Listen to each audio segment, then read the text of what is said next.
Jones, you will call this special budget meeting to order at March 17, 2022 at 7:01. Just a quick reminder, if you're around the table, introduce yourself at least once so that Lisa has it for the record. I know Chief Lytle is here, Rob DeBeek, Town Council is here, Deputy Chief Dojan, I see Kathy Pagan is on Zoom, Michael Vincent's on Zoom as well. So, but you just say your name once just so that Lisa has it for the record, and then going forward, she'll recognize the voices. And Jason Lawrence is on for. Tina Binheimer, she's on Zoom as well. All right.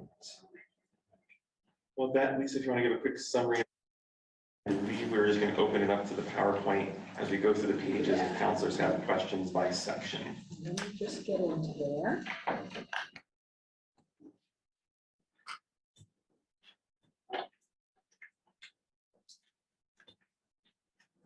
Okay, here we go. Well, happy St. Patrick's Day, everybody. And we have some Irish wishes, blessings for you. So if you didn't get one, they are here for you. So tonight we're going to go through the finance department, which includes the finance operation, it includes the assessor, the tax town clerk. We will also be going through the fire department this evening.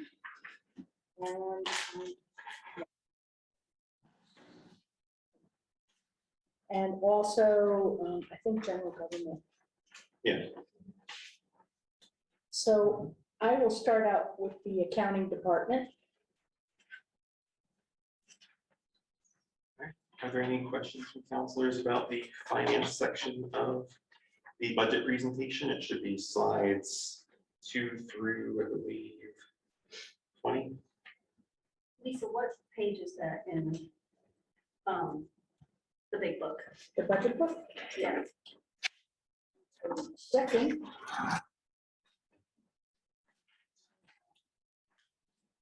I mean, I have the financial information right here. That's what you're looking at. But Oh, it's finance. Okay, it's 297.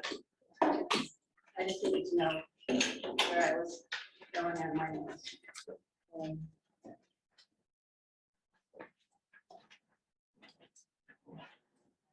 Really. You have just questions get first? to- Councilor Murray, you can go first.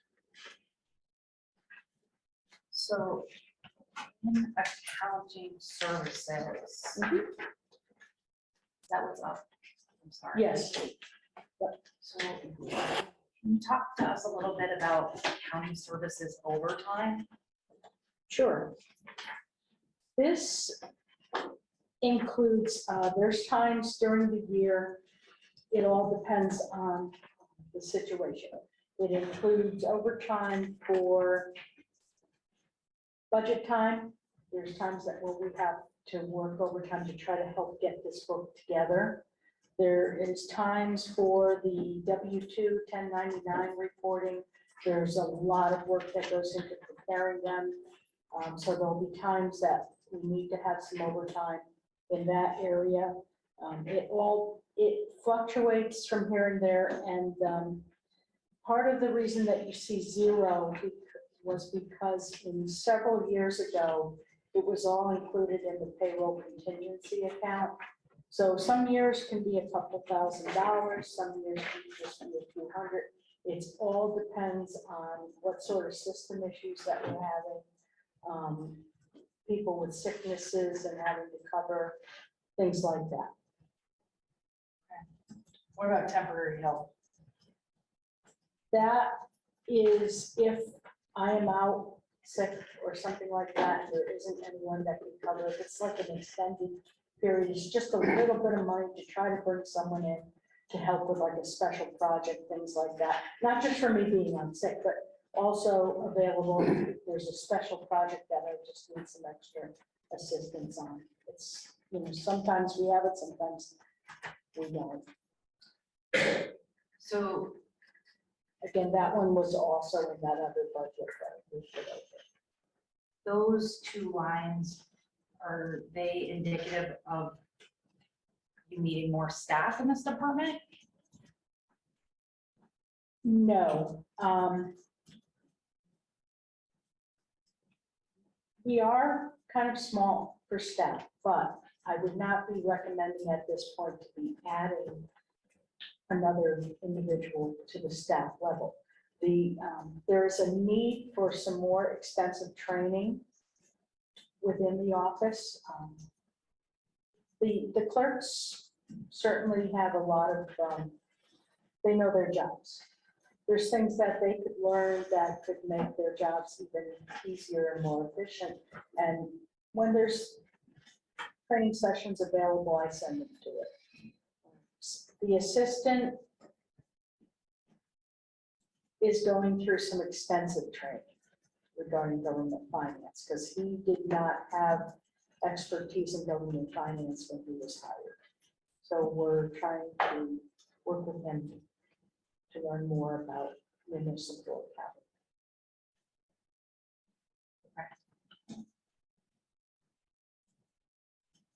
What about the professional services line? That is the annual cost for our Munis software. It's our support maintenance fee. Okay.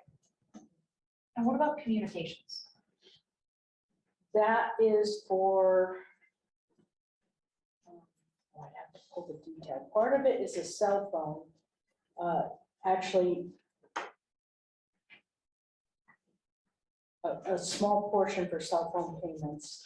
And I don't have the detail on the rest of it. I think it's for specialized postage or something like that, if we have to send FedEx packages, things like that.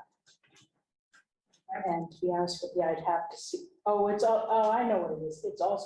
It's the iPad to access the meetings and such like that. There's an iPad connectivity. And so it's like, It's got a telephone line It's got a because I need a hotspot for.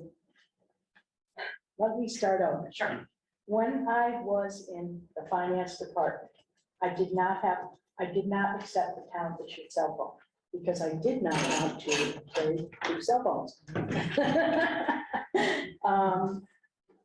So there was a small allowance. It wasn't as much as paying for a town cell phone, but they gave me a small allowance to use my own personal phone to be able to take calls, emails, things like that.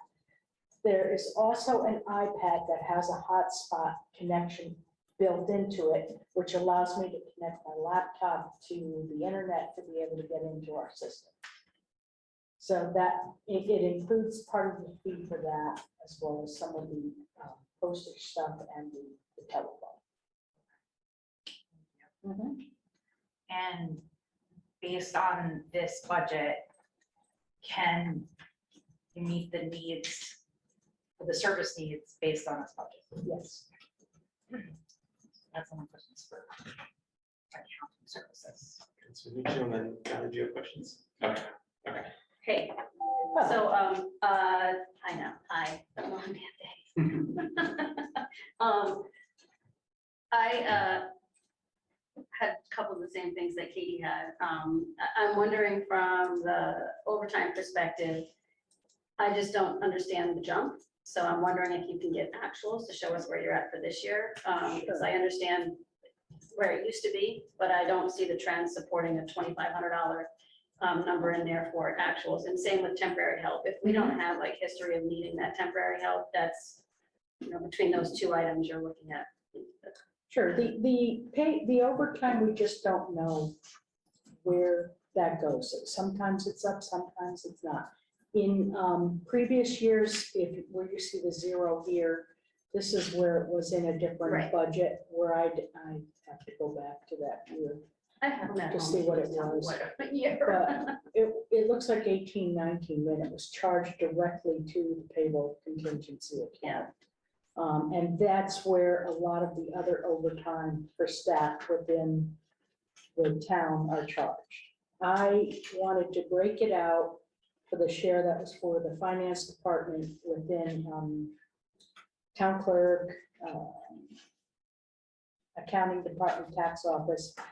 I wanted to allocate it, and what happens here is if I don't use it, then sometimes It's transferred out of my account to the other departments that fall under the finance area.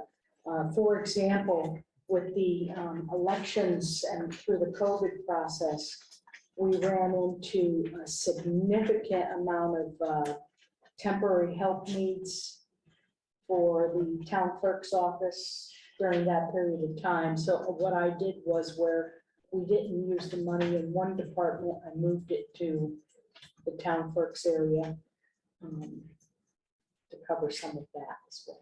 So it kind of, I just split it up between the departments, but it moves, if I need it somewhere else, I move it. That one.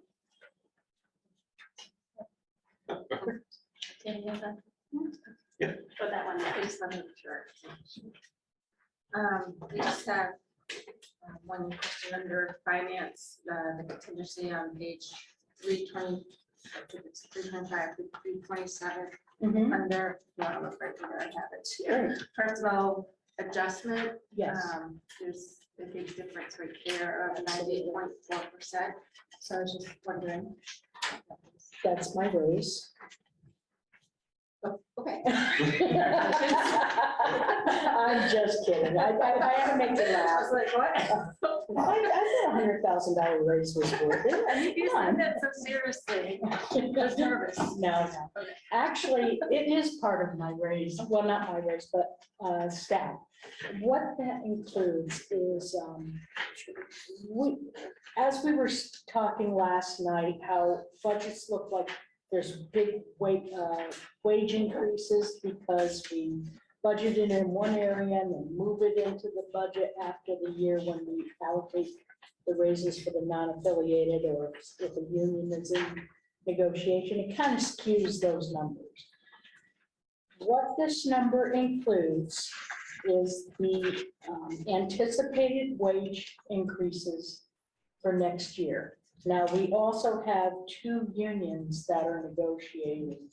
And so it also includes those funds for the two unions that are not in the department budgets this year because we haven't settled the union contract. So there's an estimated amount of where we think it's going to go based on our discussions. And that number is in there. There's also some money in there for, there's contractual commitments for, it's been a long term, for some people who have been here a long term, it's in lieu of a pension. It's a special fringe benefit that they've got. So that it's not that much money, it's a couple $1,000. There's also money set aside. We never budget for people retiring in any department. We don't know who is going to retire. Last year, we got hit with a lot of retirements and we were very, well, I don't know how fortunate, but we had a lot of attrition where there was some savings in the payroll accounts. So I was able to cover the retirements with some of those savings rather than having to come back to town council to ask for more money to cover what we have to pay when people retire. They have certain vacation balances, things like that. We do keep a little bit of money in this account as well to cover for potential terminations, retirements, things like that. That's always been in there from year to year, and it's used.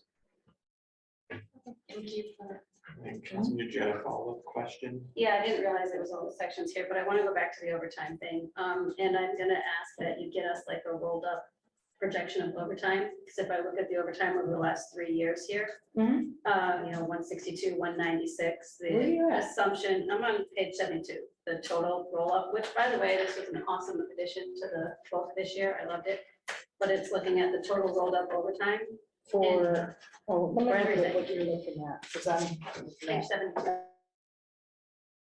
counting. What did you say? Page 72. Remind me not to give you so much information in the future. We love it. I'm teasing her. You know I'm only joking with you. That's why I gave information. I want to make sure I'm, You know, I Giving love what you, you we're need. good, don't worry.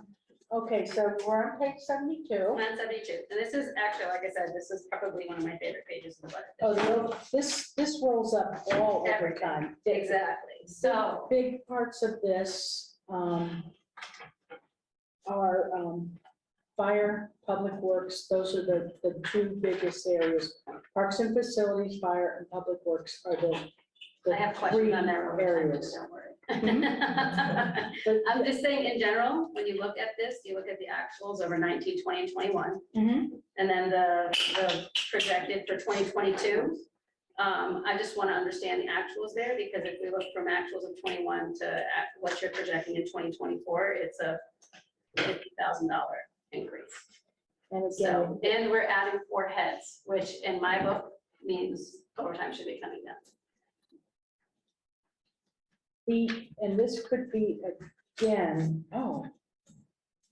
this is the one that I just gave you a revision on. You know, could you have asked me this question last night when I went through and revised this whole damn thing?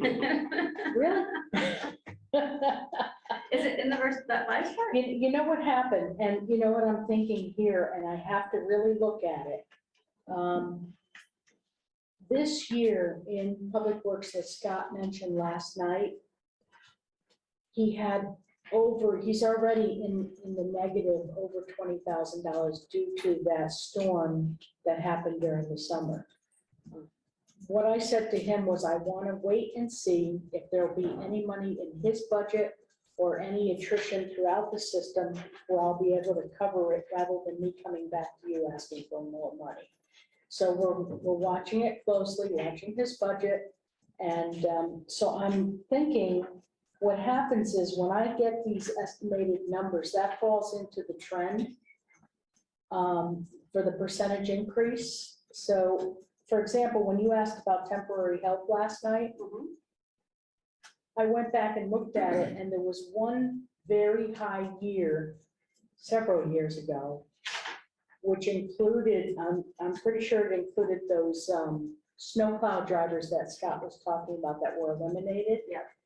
That trended it up significantly. So I took that year out of the It's a one-time calculation, hit, right? and it brought it back down, and that's the revised one that I sent out to all of you this evening. And I figure as I get through this, I'll put the final one in the final budget book, but I wanted you to have it. I appreciate it. So, so with this, I would have to look at it. I know there was some increases in overtime in certain areas, but most stayed pretty stable for the most part. So you're at 234 proposed for this year. So what I'm thinking is it may have picked up in the trend, including the 258, as you can see, that's much higher than anywhere else. That's fair. I figure if you can get back to us with the actuals of what we're seeing this year, that might be helpful. Okay. I'm just looking And at then it. I'm just gonna go to the other ones. So assessment services on 307. In here, we're seeing training is doubling.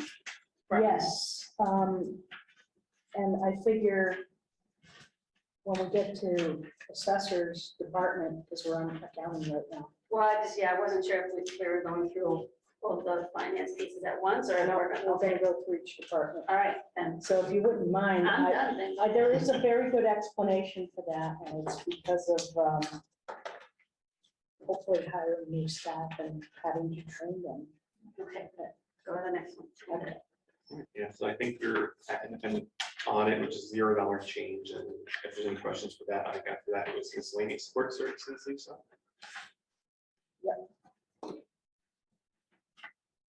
Oops. Okay. This here includes the overall consolidated supplies for the town, such as copier contracts, telephone system, we have to have a, for our telephone connection, our internet provider services for us, postage for each, for our mailings, whatever we mail, we do it system-wide for that. So it's all consolidated within these accounts. There's some consolidated office supplies for various paper that's needed, such as for agenda packets, the overall paper supplies for the town. It's 156 running the I council. was gonna say, it's not anywhere near Yeah. 300. Why are we not near 300? What are you talking about? Just for the departments, I was just giving that a note there. Thank you. People Oh, flipping, so 156, you said? yeah, 156 and then 160, and probably the next for Oh, IT sorry. telecommunications. So they're right, those two are right next to each other. Thank you. 156.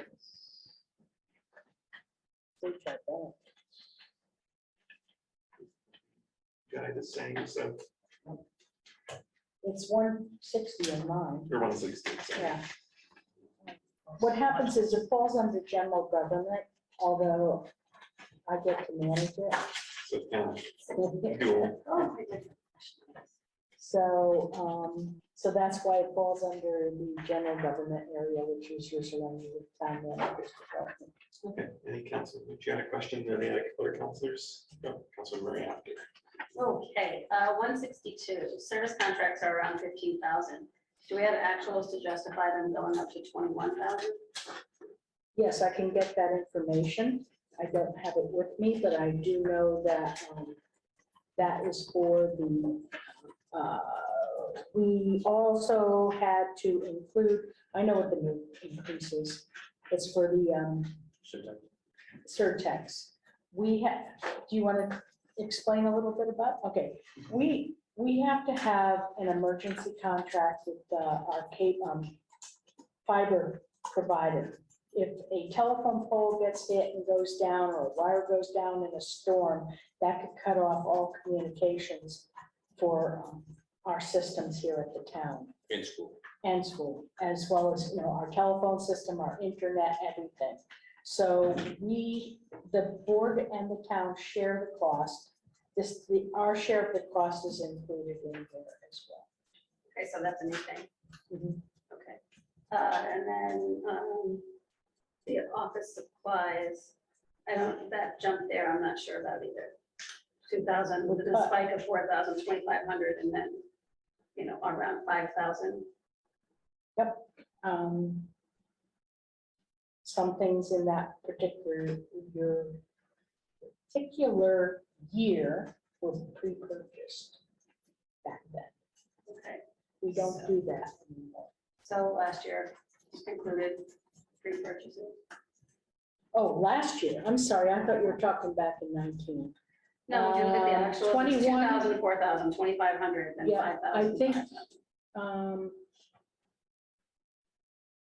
5,000. No, I don't think there was pre-purchasing last year. We may have just had sufficient supplies that and used it for other areas. There might have been a freeze put in place, meeting it. So I guess I would just ask for the same thing then, where are we from an actuals perspective and if whether or not we need that much going forward. You know what I'll do?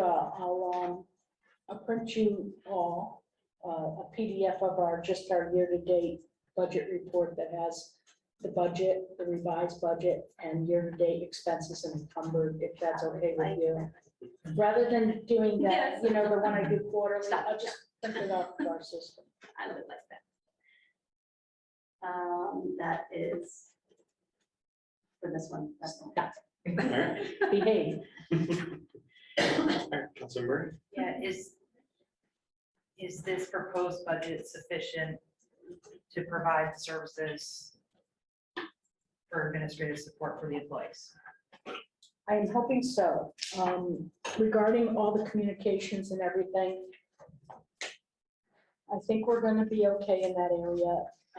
The fuel area, we have lowered it, thinking that with COVID, there weren't going to be as many visits and things like that, but things are starting to jive up. And now also the cost of fuel went up that we did budget for, and that includes the building inspector's gasoline, the assessor, the planner, all those gasoline dues are in there. So we will see.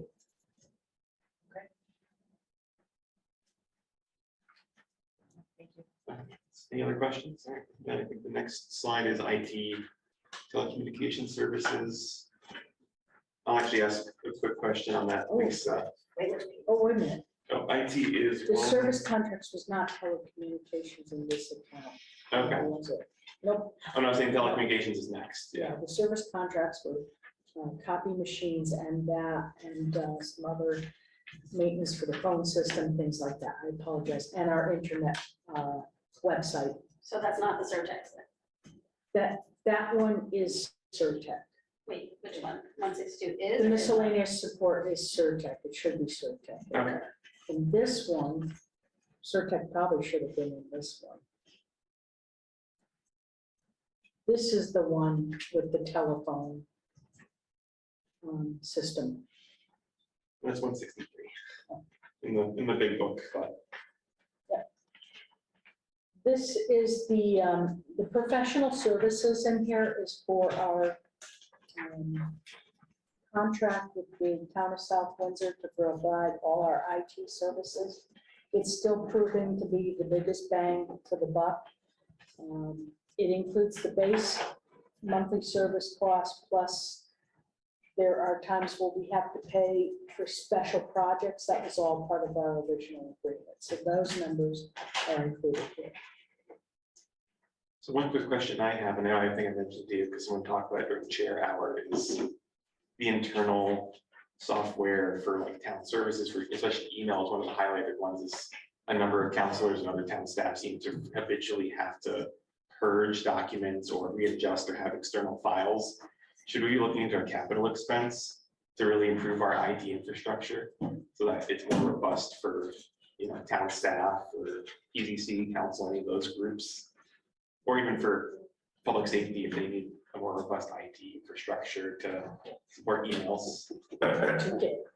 No, No? no, the reason being is that emails are not to be a storage device for communications. They're supposed to be a communication that goes back and forth. If there's items that need to be saved through email, they're usually downloaded and saved on the server or wherever. Also, we have an archiver, which we put into place to, if for any reason you needed to go back to an old email, the archiver allows you to sign in, look up what you want, you could sort it, you could search it a lot better than you could write on your own email. And all your messages are there if you ever need them.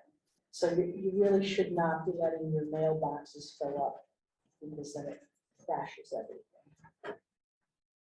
And I think as a follow-up for, I think it was just software in general, what are the core purposes of the software? Is it just beyond Office Suite? Is it something that's really specific to municipal services? No, actually, that is actually all the maintenance agreements for our servers, our, some of our printers, and they call it computer software. It's really the support for a lot of that software.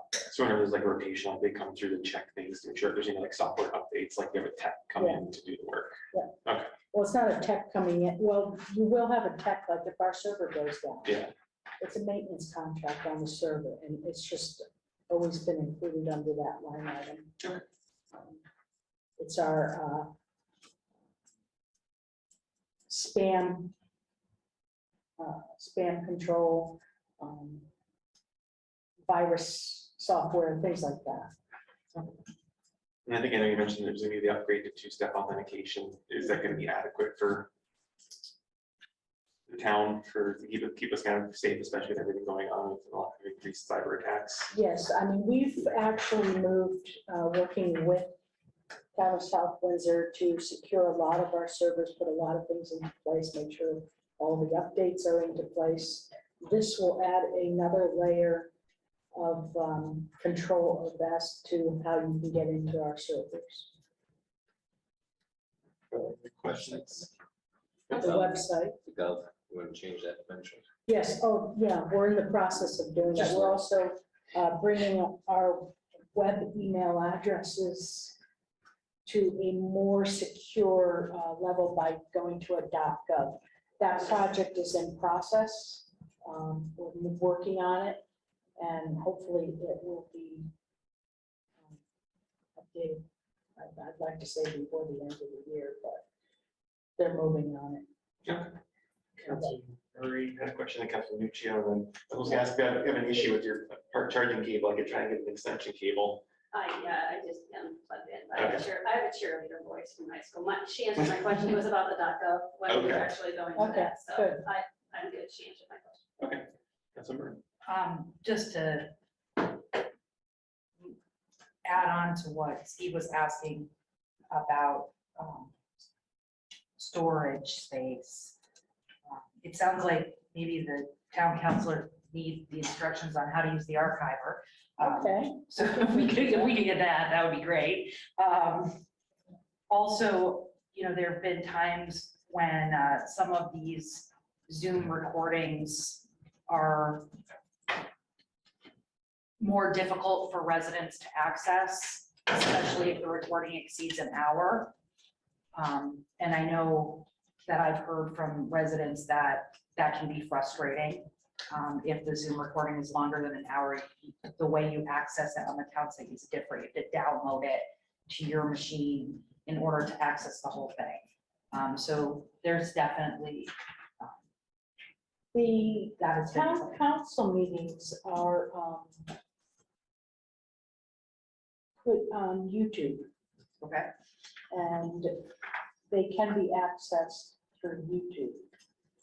But not every meeting is. I mean, maybe town council, but other boards and commissions. oh, I see what you mean. Yeah, I think right now it's only council and board of ed usually get regularly uploaded to I CDC can versus ask like about it PCC. and see what, what can or can't be done. Okay. Let me just make a note.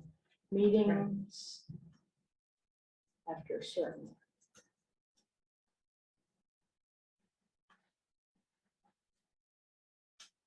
Let's get off on the CDC. Okay, And so this budget is sufficient to provide the information technology services for the town? yes. Any other I questions? just have one quick question. On page, either way, I don't mind, but on page 165, as a prior council goal, there was one last night.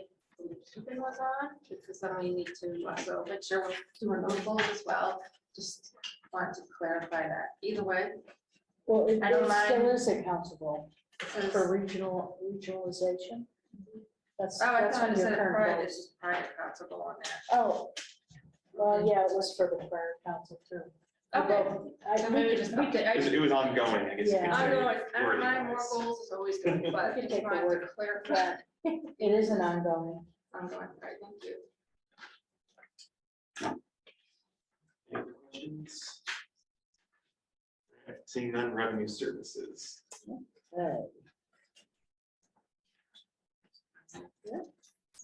And let me see if Michelle. Is Michelle Manis here? Yes, I'm here. All right, so our tax collector, revenue collector is here. If you have any questions regarding her budget.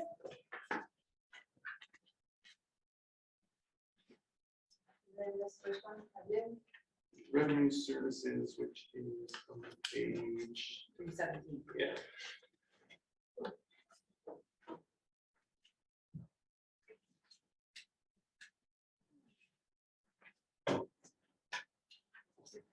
Did you have anything for revenue services? I do not have anything for revenue services. Then we can move, oh, sorry, Sorry. that's good. What? Can we? How is overtime utilized? Uh-oh, something just happened. Just a moment. Hold on one second.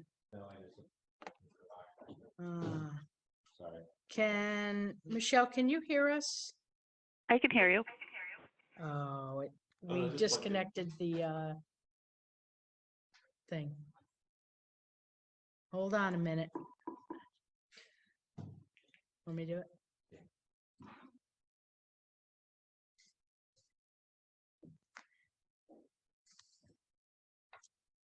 Sorry, what happens when you try to help out? That's what happened. No worries. Gonna have little fingers. You need help. This will make for an interesting recording for Lisa. Yeah. Just close your eyes when it rotates. At least people on CBC probably wondering if the town hall went sideways.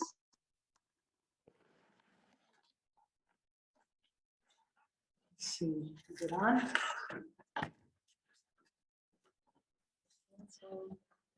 Hello? Can hear you. All right, there you go. Can you hear us? Great, Yeah, we're thank you. We're back in business. Michelle, Counselor Murray wanted to ask a question regarding your overtime. That would be if we needed any extra time in July or January during our busy times.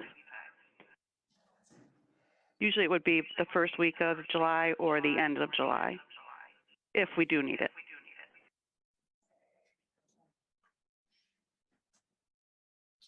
And this is one, all right, thank you. What about the professional? Professional services is our QDS software, our tax software, and communications is postage. That's for the tax. Yeah, yeah. Thank you for reading my mind. I appreciate that. I was wondering if you had any idea of what it would cost the town if service fees for using the online credit card system were paid by the town instead of by the person making the payment? I wouldn't know offhand, but I could get that information. It would be pretty costly because it's 2.95% for a credit card. That's just the pass. But I can get that information to you. Master, yep. And then on page 320, the performance measures. Oh, I I'm was- sorry, it's a little muffled.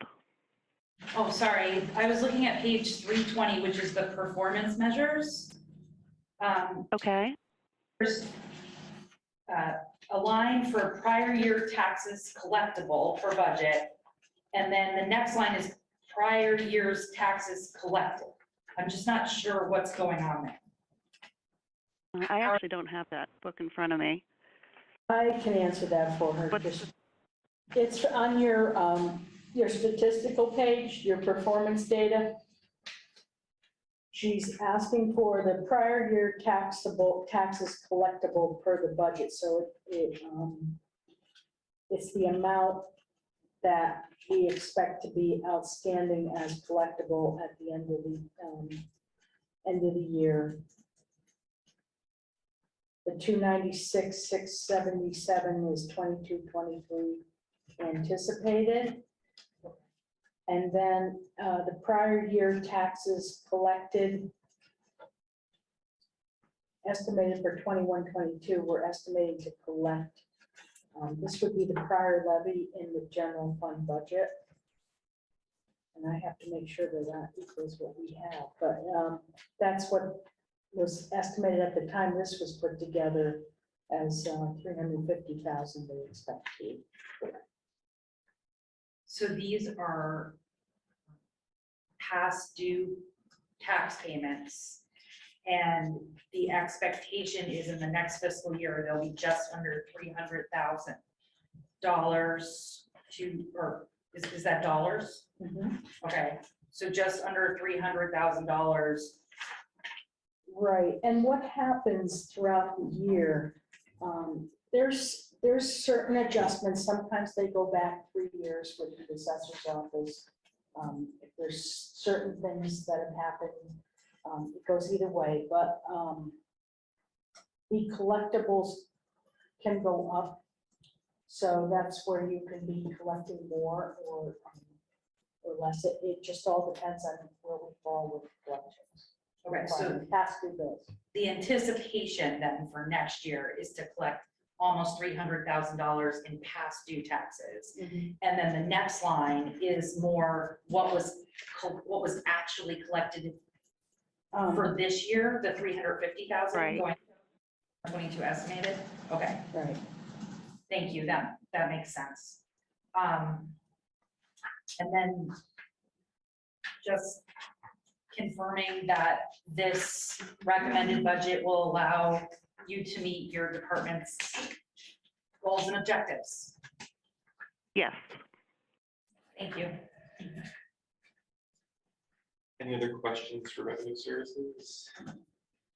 Seeing none, next is assessment services, which is on page, I believe, 305. Okay, we have Jason Lawrence here this evening. He is our assessor. And I know, Tammy, you had some questions. He and I met today to talk about some of your concerns last night as well. So we can hit on some of those if you'd like. But why don't you guys go ahead and Good evening. Evening, Jason. Ready, Jason? Go for it. Sure. How are you doing? Hired. I'm with Jason has been working till 2 in the morning, just trying to meet all the different deadlines that he's had to do recently. And his wife has COVID, and it's, you know, we have some concerns about her, so he's trying to juggle a lot, plus 2 little twins. But he's here visually on the I hope your wife So- feels better soon, Jason. Thank you. Thank you. So I have a couple of questions regarding the net grand list change, specifically around the motor vehicle aspect of it.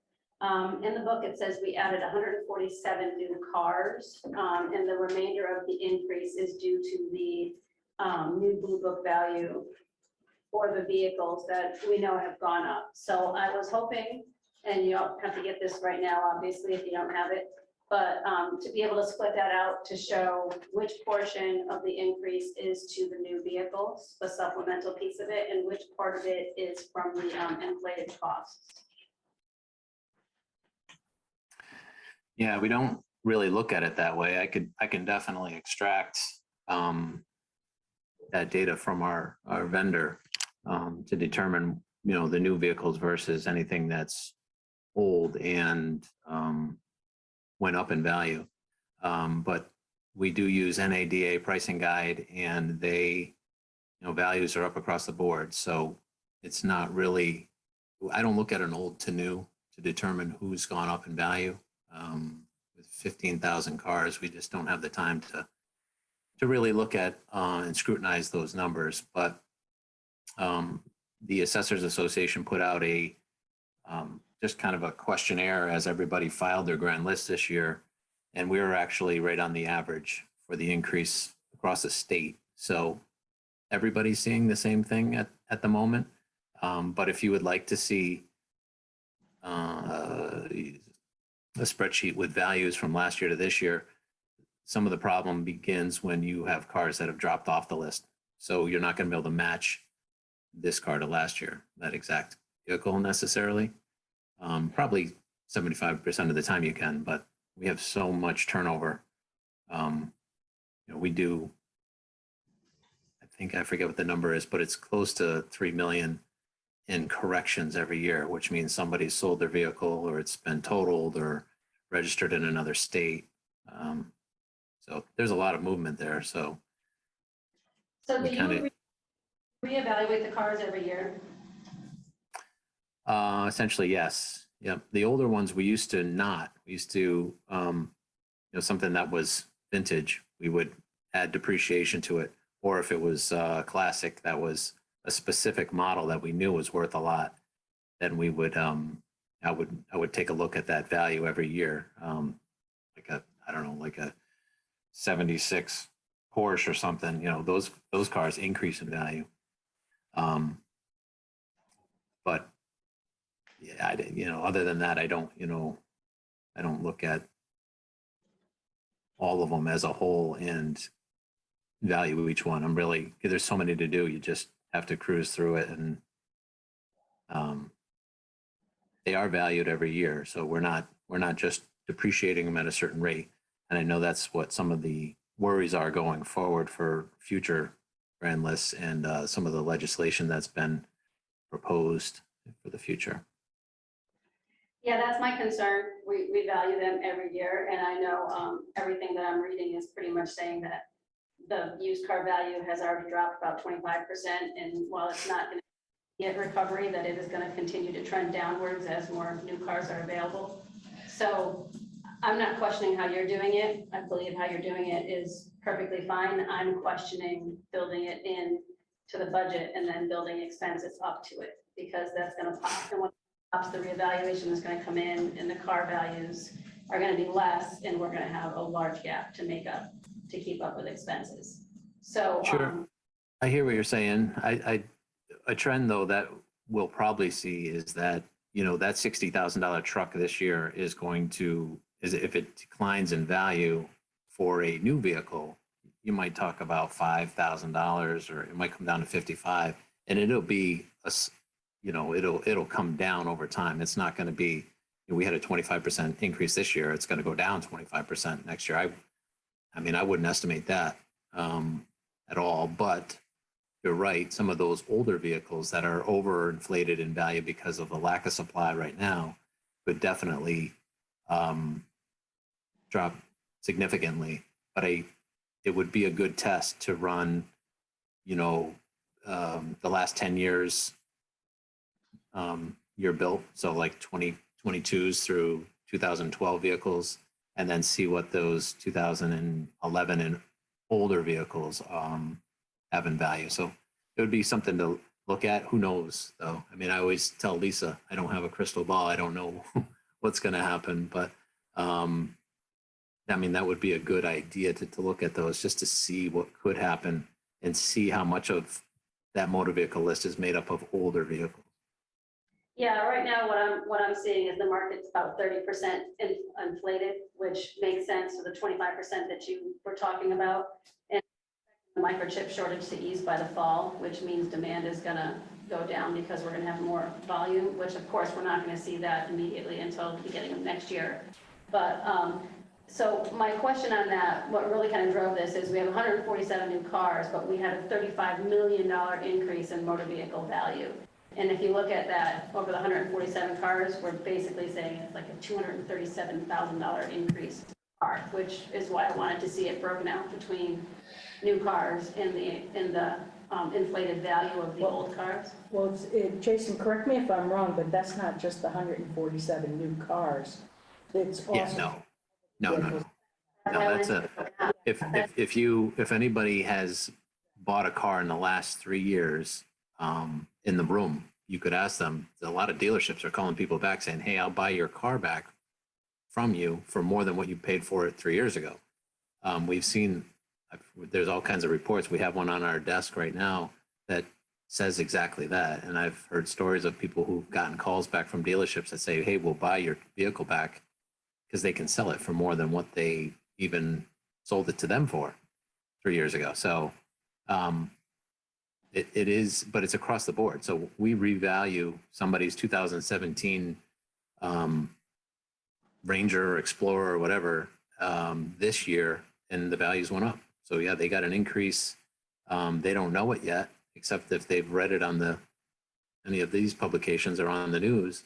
But that tax bill is going to be higher by 25% maybe this year, and that's why Governor Lamont had to come out with the 29 mil cap, is to try to offset some of that increase. I know, yeah, you just said words that nobody's gonna like to hear. But I understand exactly what you're saying. I made the mistake of hitting the check my balance on my car payment, and I immediately got a phone call from the dealer asking me if I was looking to sell it. Kind of scared. Now that you answered my revenue question, I appreciate that. Thank you. And I look forward to getting that information. Yep. On 07, on your page in the book, the assessment appeals, can you tell me a little bit about the training and development? It's pretty much doubling from what we're seeing from the actuals perspective to the plan. That looks like Board of Assessment Appeals. 307. training went from 1186, 377, 1300 to 3000. Yeah, Lisa's on the wrong page, that's all. I mean assessment appeals, you mean assessment. 307. Yeah. Yeah, there we go. Okay, Services. that's your new person. Is that for bringing on, training for your technician that you're gonna be hiring? Where are we going here? Are we looking at 2892 to 3040? Yeah, I have, right now, the job market is terrible. I tried 3 times to go out to hire somebody. I had to hire back an old employee that we had employed for 35 years. She was great, but I only had her for 2 months. And what I found out there on the market was that most of the people that applied had no experience, and I would have had to take somebody with no experience and try to train them while I'm trying to finish the grand list, which would have been impossible. So my feeling was for raising this up was I'm gonna have to send another person to school. My continuing ed that I have to do is 50 hours over 5 years. And I've not been able to go to school for the last 2 years because of COVID. They've held it remotely. And then last year with some family issues, I couldn't go. And Karen, my new deputy, couldn't go because of her family issues. So, we've kind of kicked it down the road a little bit. So we're all going to have to attend school at the same time in order to keep our certifications, and for anybody new to learn. If I end up having to hire somebody that has no experience. So I'm hoping that doesn't happen. But if it's not in my budget, then I won't have it when it comes time to need it. So What's a safeguard? Okay. Yeah. And then the last question I had, at least I don't know if this is more you than Jason, but why do we have $10,000 going to the CNRE from this? oh, that's reval. That's for the reval. So Actually, for years, we had been setting aside about $42,000 a year for the reval project that's going to come 5 years down the road. That was the cost at the time. I've done the last 2 revals in-house, and those savings have allowed us to save a lot less money. That doesn't mean that I'll be able to do this next one, but given what the current balance is in that account, we needed to start saving $10,000 a year just in case, I'm not able to do it, or you have to refund it every once in a while. So we thought 10,000 was a good number. I think it was the same as last year. yes, Okay, so this is basically we're prepaying for the reval. right, and Yeah. that. And where is that going in the CNRE though? It's a separate CNRE fund. Remember, were you on the council when we set up, there was no legislation that allowed us to be able to set up what is called the CNRE fund for revaluation process.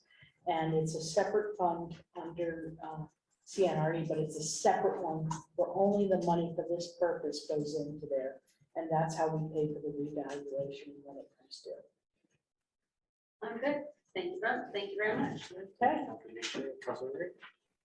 What is CNRE? capital non-recurring fund. Thank you. What is the professional services line?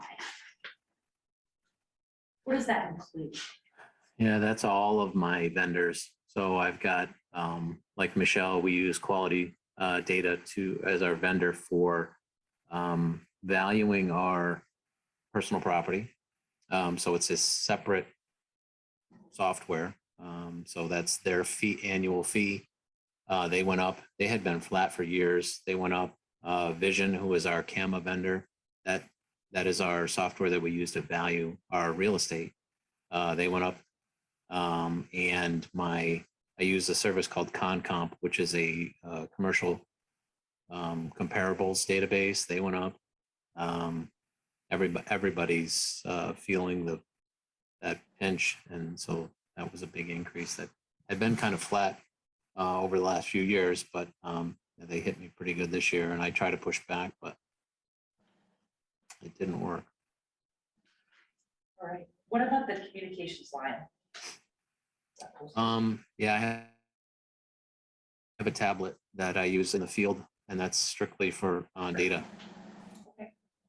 And do you feel like this proposed budget will allow you to meet the service needs of the town? Yeah, I hope so. Yeah, I mean, I think I've given back money in recent years. But it all depends on if I can get that third body in with the salary line. The rest of it is necessary, but that salary line is really important to me because we're having trouble functioning right now with just two of us in the office. Do we need to talk about that salary for the assessment tech? We're trying to determine, we need to first re-advertise again. I don't think we need to change the position, but in order to attract someone, we may have to change where they fall within the range of the hiring process, depending on their experience going forward. Part of the problem is the salary and benefits. That's what we've heard from many of the applicants who were qualified. They ended up getting snatched up by other communities, Bloomfield and where else, Jason? East Windsor and Woodstock, actually. Yeah, Can't compete with. no, but we're gonna have to look at how we're going to manage hiring someone, and it may not be at the bottom of the range depending on their experience.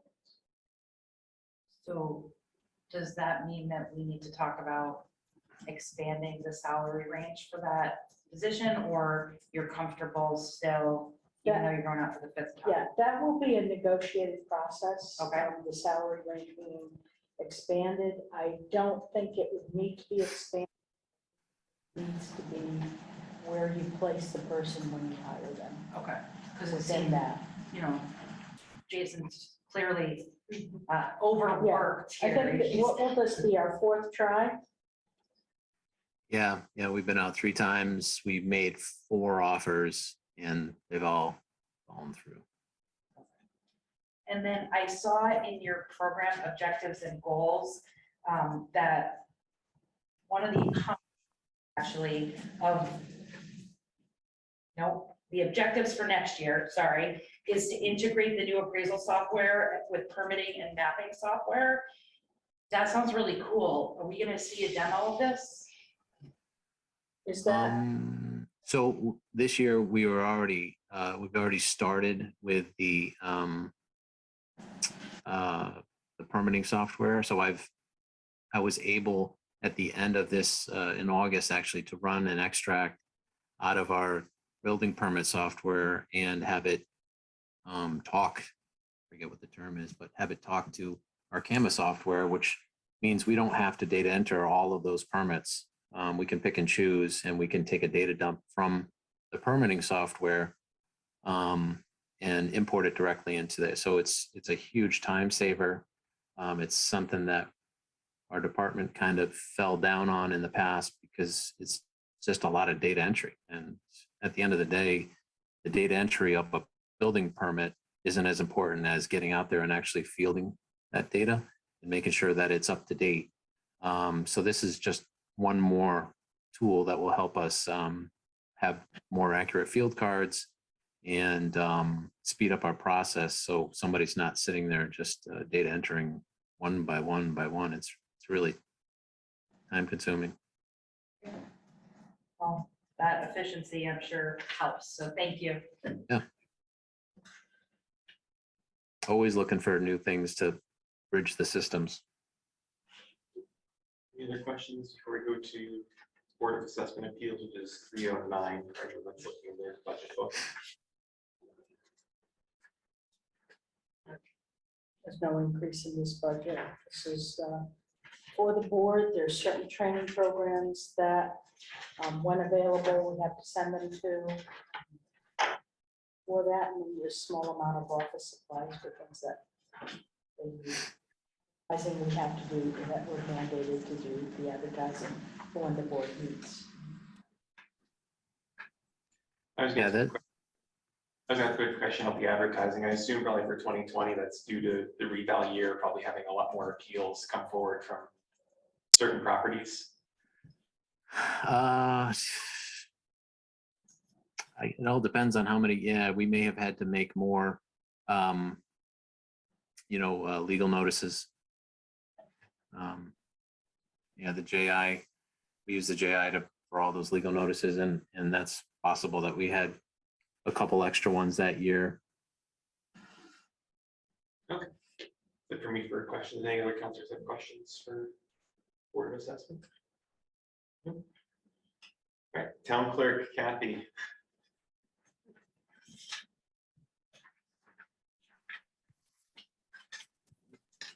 It's on page 321.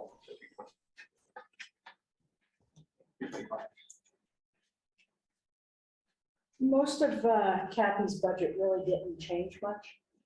And the biggest change in her budget has to do with the payroll account, which we lost our very good town clerk, but we still have a very good town clerk that replaced her. But certainly has a little more tenure here, longer time within the system. And so there's lower salaries for that, as well as we had a retirement of a assistant town clerk.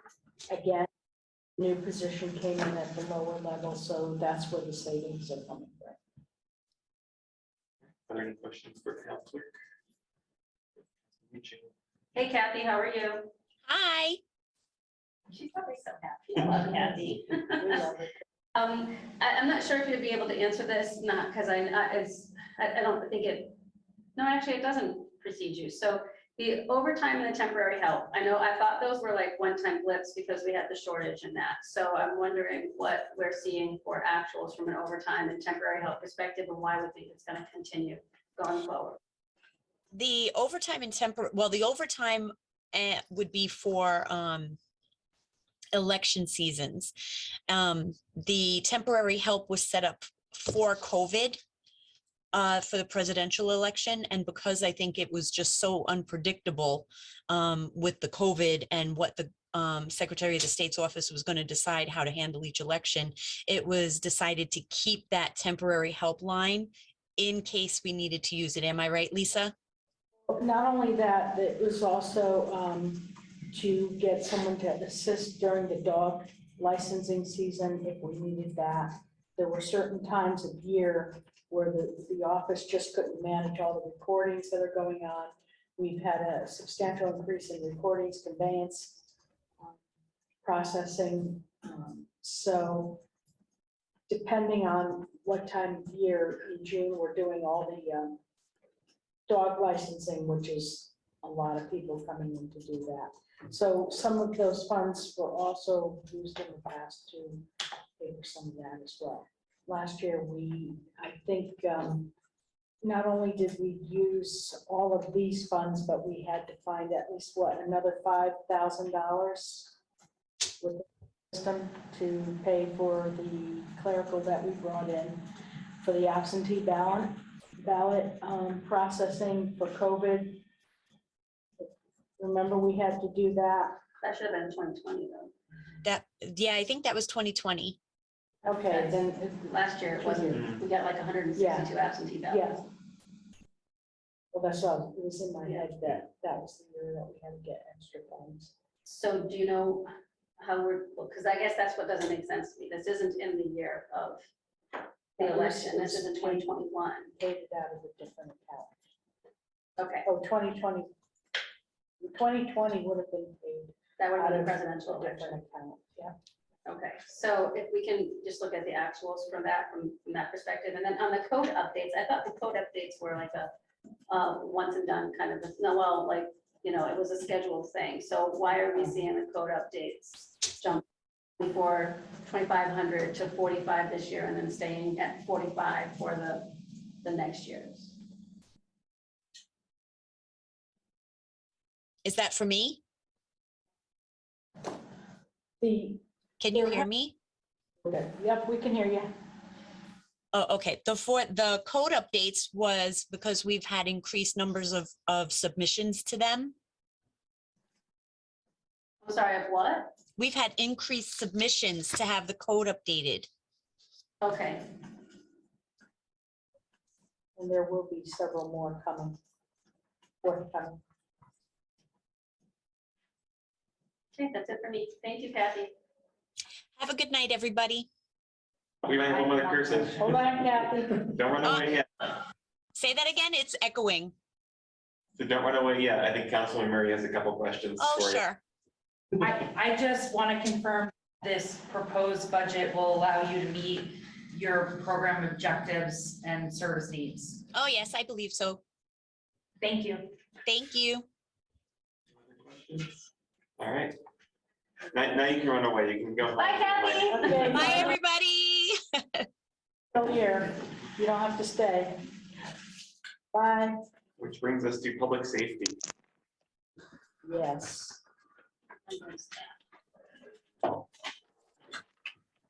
Public Safety Division summary, That's I it. believe 263. Summary, but, Starts on 263. yeah.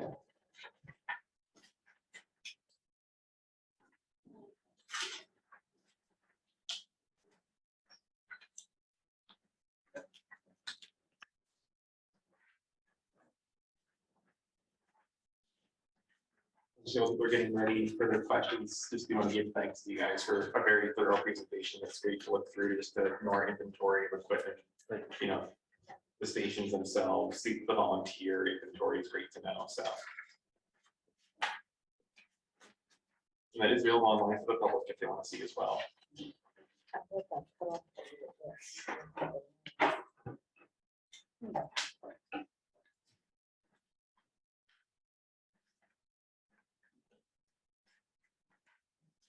Any questions for public safety? Councilman Murray, or- Yeah, what kind of order are we doing this in?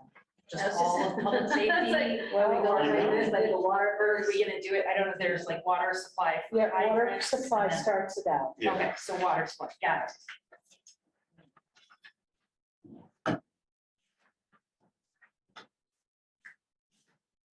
Yeah, in the book, and this maybe is more a Lisa question than anything else, on page 267, the commentary says the budget increased $4,800, but the graphic No, shows a decrease. decrease.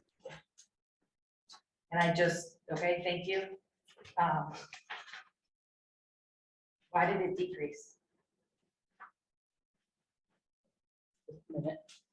Supposed to read between the lines. The glare The glitter.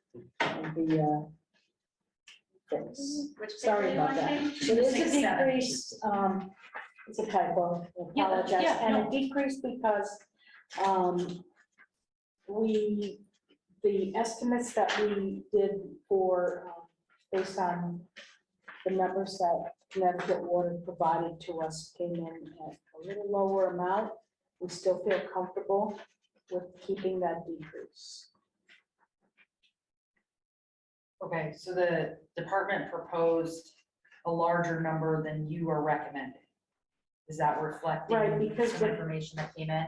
Yeah, what happened was they didn't know because we didn't get the information in time for when they had to propose it. So they used the same year budget. I think we're going to come in a little less this year possibly. And the number for next year came in, and when we estimated everything out and calculated it, we felt comfortable with the new number. So Although there, this falls under John's department, it really isn't his responsibility, but it falls there because it's fire hydrants. Sure. And he always never wanted it there because it kind of reflects as part of his budget. And any increases hurts him, but it's really not anything he has control over. okay, So it goes by linear feet, if I can talk. Go ahead. It goes by linear feet, so, down the road, we have a couple projects coming up with Santini's and then College View, so as you would have those, it's so hard to predict it, and we don't get their sheet till after January, and then the WICA fees and the rest of the stuff, they're balancing with the state, so we're always, it's throwing numbers out there, and it just, and Tolland's a split, and it could change down the road with the discussions that are going on between the two different water companies that we have, so just have to forecast and keep an eye as a community. Is it? Oh, sorry. I'm all set, thank you. Well, could we move that budget line out of there so it doesn't, it seems like the rate you guys have, it seems to cause a little tension maybe, I just was wondering. John will get over it. Okay. Right, John? Has it Yeah, he- always been there or is it Yes. forever? I'll only speak what I'm told to. Well, I'm asking the question. Okay. No, please go ahead and share your concerns. My personal feeling is one of those utilities from the town. So when we look at a fuel from government across all the boards and all the commissions and all the education, fire, all of it, it's a utility projects. Same as the IT, the rest of the phones, communications, those are service level providers where everyone's got to pay for it. And we're all, mostly Lisa's done a phenomenal job of consolidating a lot of the services as far as IT and communications, but those are contracts in every department. It's the same question. So those are utilities. My feeling would be because we don't get the fuel prices from Mike and Lisa until halfway through, and then we try to do a baseline with the fuel as well. So, and then fuel is just one of those things where some departments might be lower one year, some departments might be up higher, depending on this year with, poor Mr. Lapid's department, it's just weekends. And, with us, with the COVID, it was down for a while, but now it just boosted through the roof. So it's like a revolving circle, but that's just my 2 cents of my personal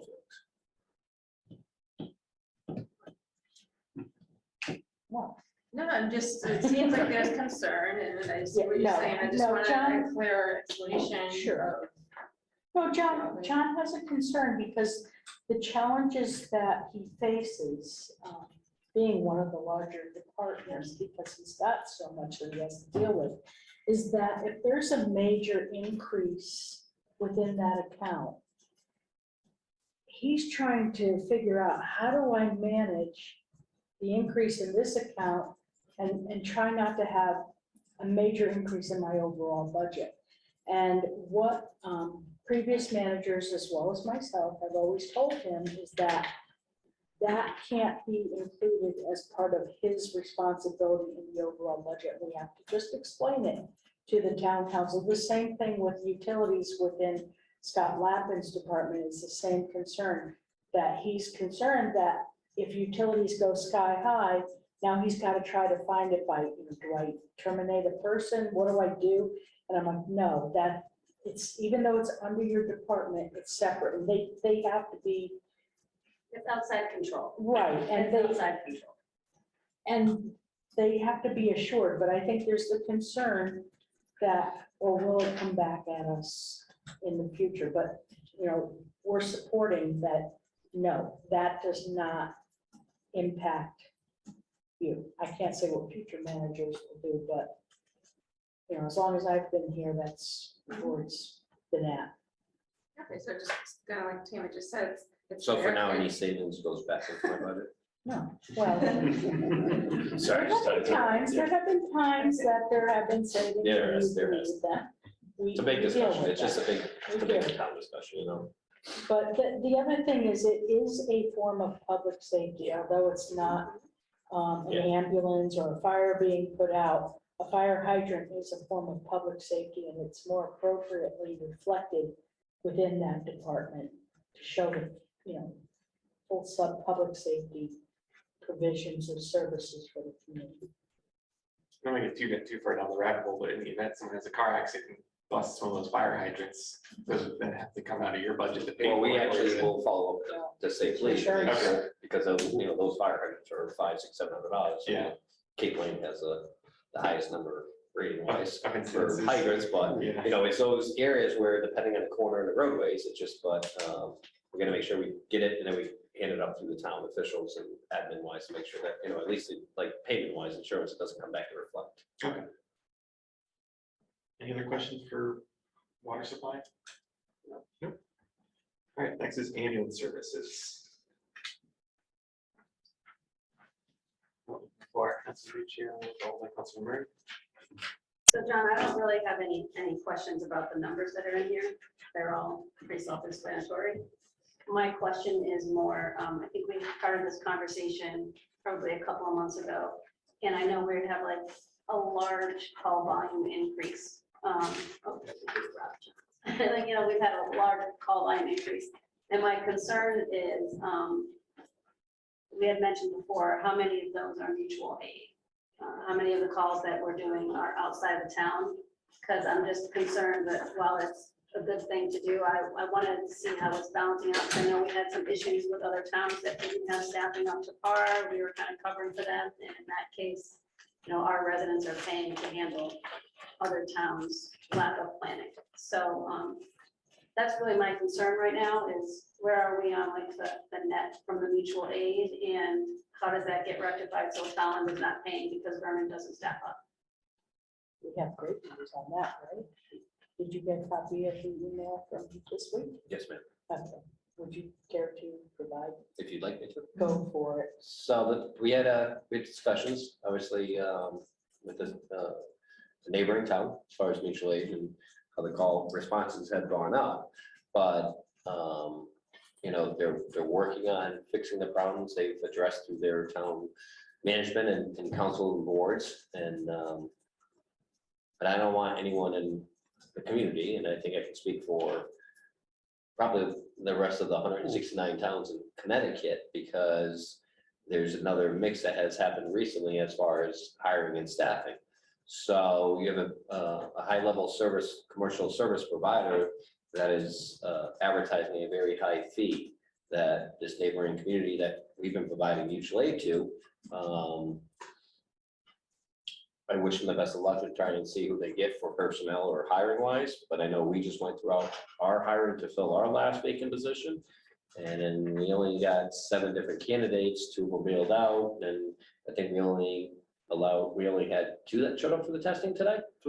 So, and then, One backed out, right? yep, and then 2, 3 of the other ones didn't meet the requirements. So for full-time position, 2 people, and we'll see how the orals go, but 2 other towns close and going towards Yukon did the same thing, and they're going back out for advertising. Colchester and a few other towns are doing the same thing. So with that being said, if you're not filling the positions, you're not getting the positions, you're not hiring, it could extend out. There's a commercial services, and I'd rather not say the name in the recording wise, that provides staffing to communities, and some, you know, government leaders think it's the all fix, which a few of our towns around us have, but it's not working out either. And it's a quick fix for a couple months that these staff come in, and then it just tenders down. But with that being said, gas prices are hurting us. Response is hurting the volunteers, and they're paying basically to provide the service, coming back at nights and weekends, and we're seeing an influx. So as soon as we go to settle one problem, we're coming back. I have the best of the best staff. There's no doubt, and I love my staff, and I think the community loves most of 90% of everyone. And we provide a great level of staffing, but the calls we're over 500 already since the beginning of the year. And we ended at 24, almost 2,400 something calls just for last year. And with that being said, like Jason says, with the training for our level of training has gone like this, that it's even harder to now look for a status of keeping everybody up. The saving grace is our Yukon students that, you know, come back here, they're certified, we have pulling shifts. That is our savior. That's what's getting us through. And we had the same mutual aid problem a few years ago of, you know, flux of people leaving and same thing. So it's a great fix with the community, what they sent next door. They sent Lisa and myself and a few emails back that they're advertising. But That could take a long process to fill those positions. I can tell you a lot of the towns around here have already lost 5%, 6%, 8% of either volunteers or other people, because when you can go do the job in the city for a pretty high value at $29 starting, and don't have to be both certifications or 3 certifications, why would you not today's day and age? So I'm scared, we're scared. There's a summit that's been going on with career chiefs and a few others. And yeah, there's summit 2025. Start watching it. That's all I can say to all the town officials. Because out of 169 towns, you have approximately 329 fire departments out of those 169 towns. You're gonna start seeing, we have to work together. We gotta find ways to resource and work together. But I don't want you guys thinking that it's gonna be a quick fix. My biggest concerns are always the summertime, because I lose my realm of my UConn students, and we're very fortunate, very blessed to have. So I guess my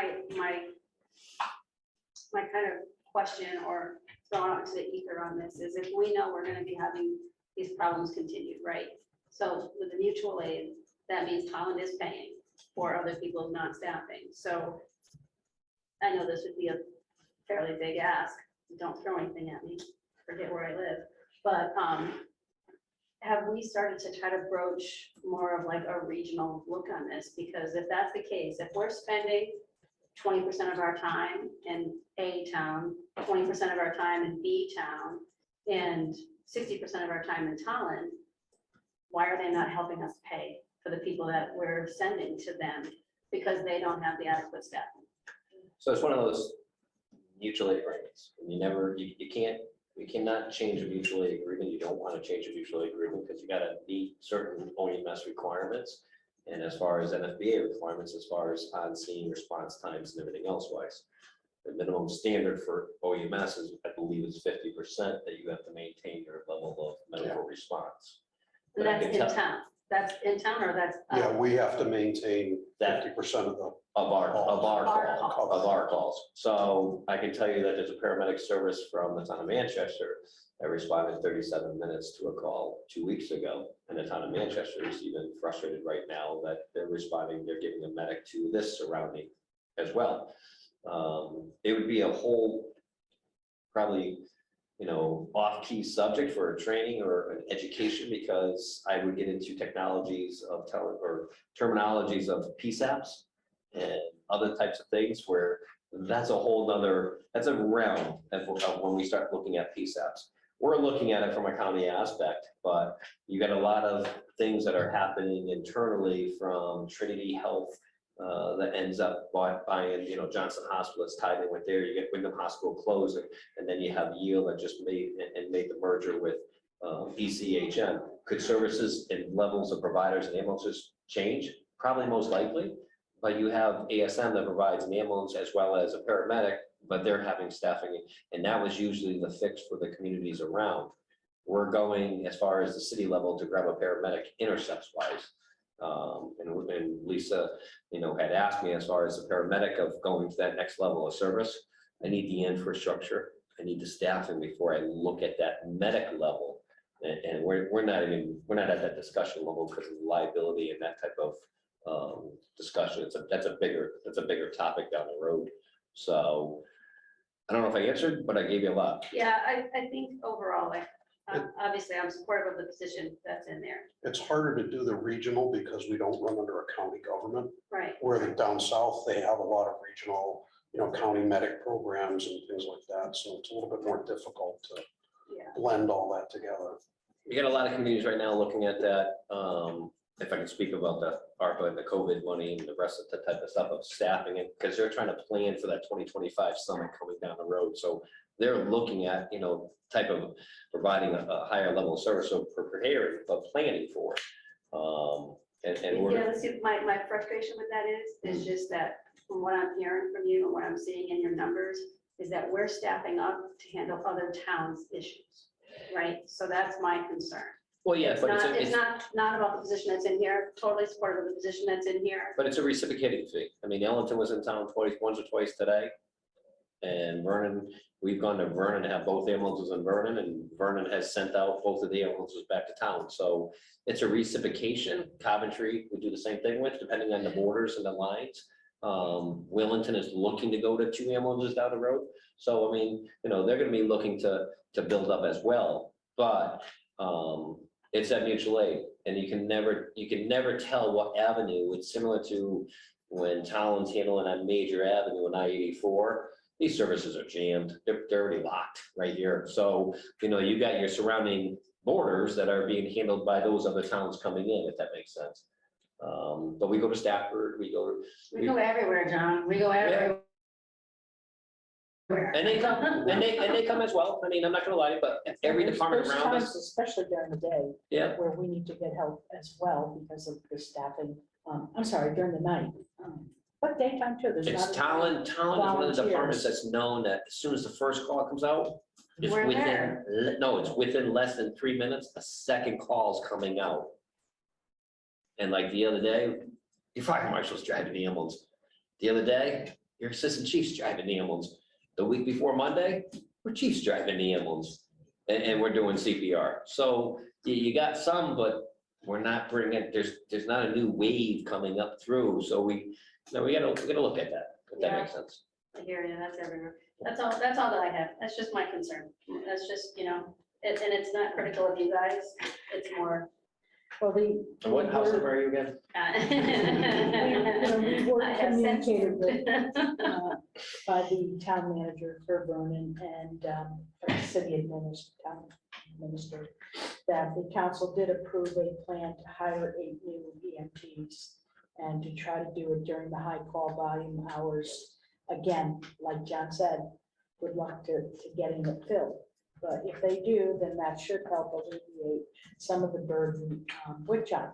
John and I met with Lori Spielman from the town of Bellington as well to discuss, because they were going through a similar situation.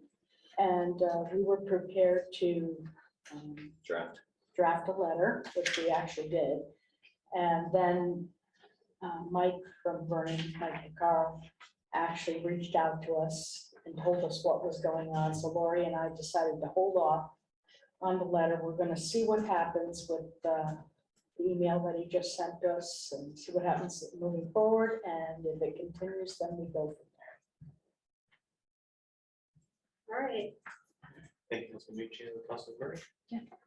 So, again, a follow-up question, I think, to what Councilor Nuccio was asking. Overall, do you think the mutual service agreement is fair to Tolland?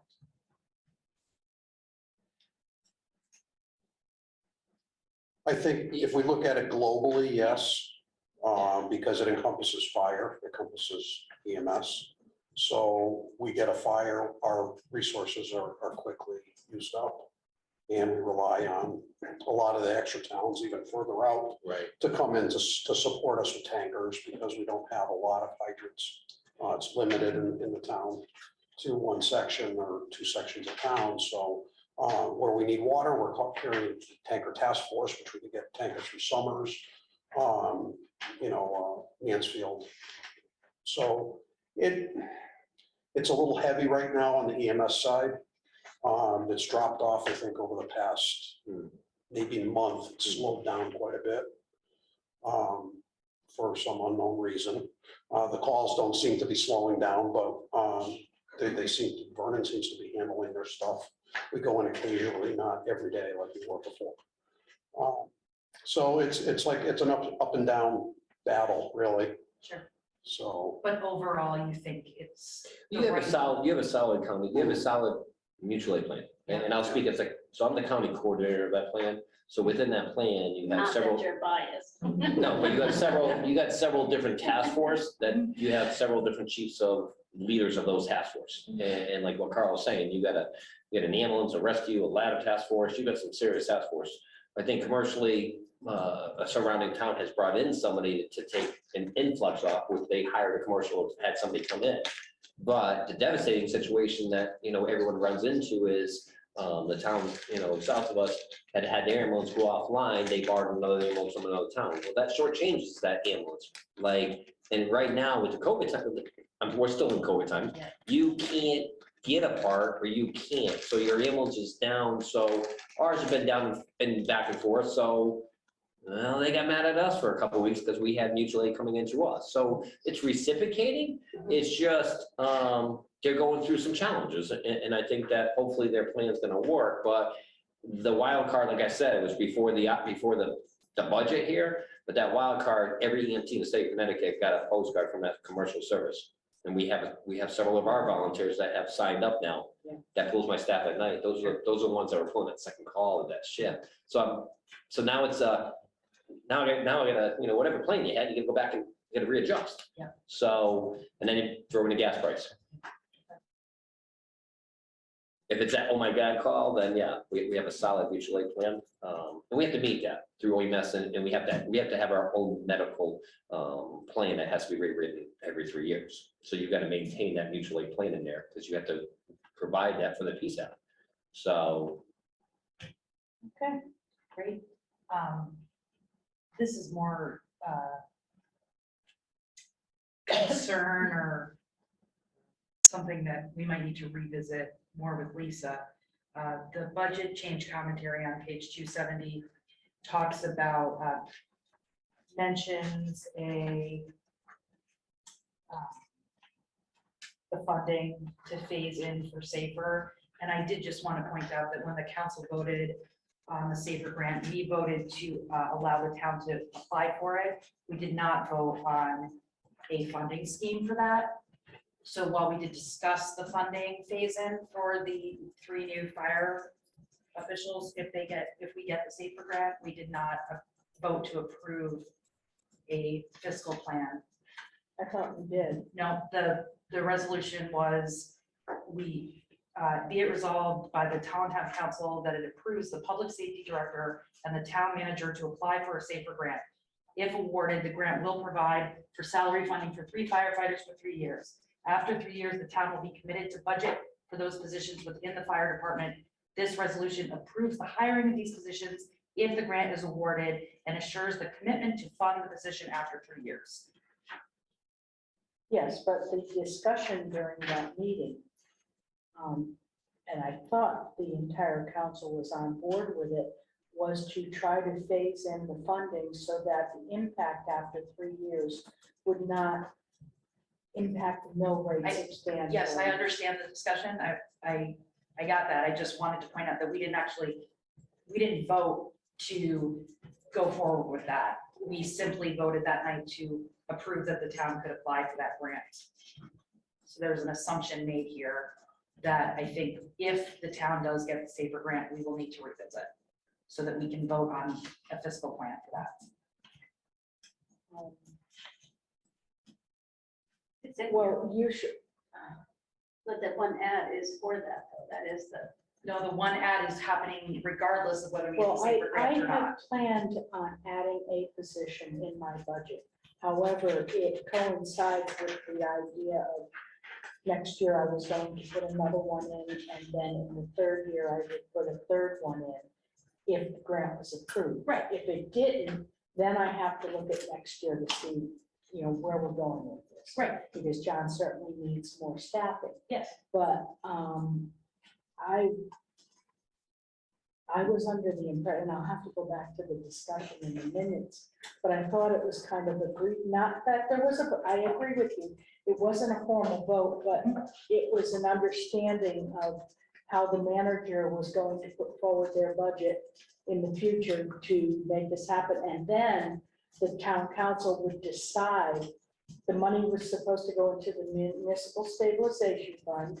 And then the town council as a whole will decide how those funds would be used in future budgets, whether it would offset the phase-in when they finally come on board. I understood the plan. Yeah.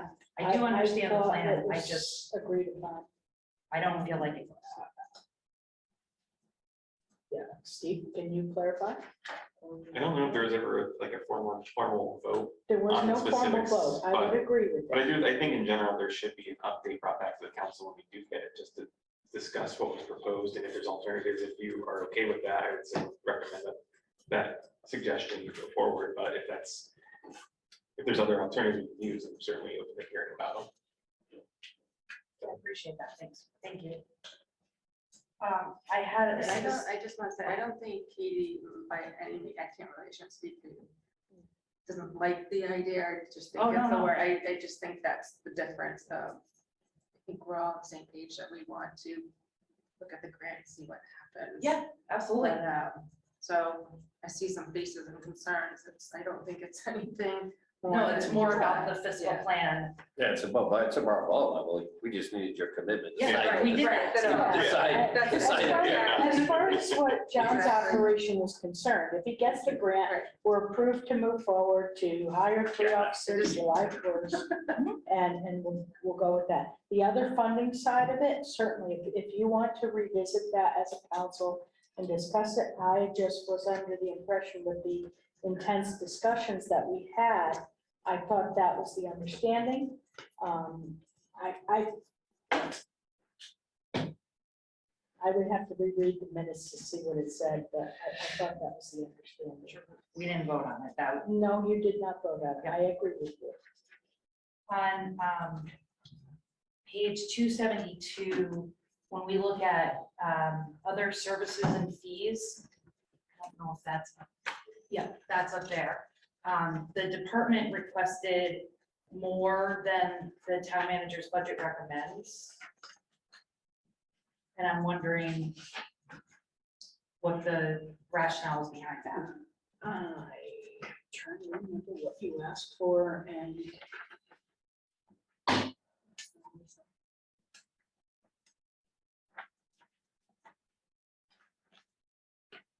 Oh, no. Did that have?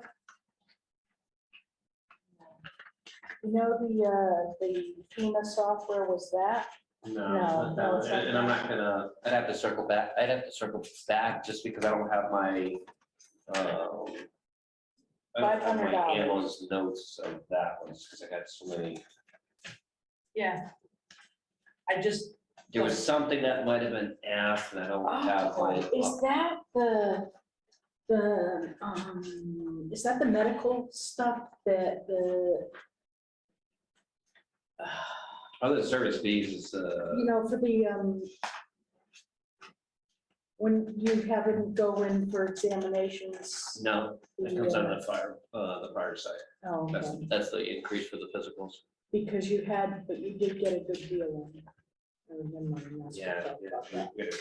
I don't have, I don't know why I don't have that handles, and I can circle back if Kate. Or did we put it in the, wait a minute, maybe we put it in the detail Yeah, here. I don't know what we cut the line up. You remember what Hold line on. that was asking for? So the budget, I'll have to circle back to you as far as the,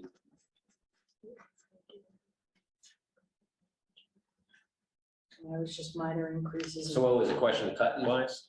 yeah, the Why request did I was. cut it $500? Because I can't remember, unless it was a one-time thing, no? We did minus 500 out of that because of DMA inspection fees that we were getting a different vendor to do it, so we're not getting charged that anymore. Oh, So I did deduct 500 for a savings. Okay, yeah, that's what. Well, we can put that back in if, no, I was wondering what accounted for that, thank we you. appreciate you looking out for that extra 500 for us. What about, sometimes it's hard to tell when it says other services, Yeah. and you have no idea. what it's So other service fees, just that catch-all category of drinking water inspections and light permits. We're gonna apply for light permits.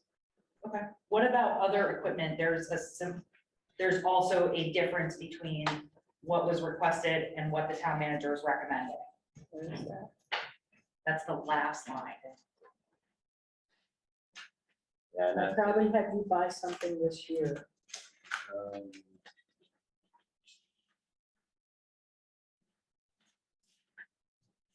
I'm gonna have to circle back to you on that, Kate.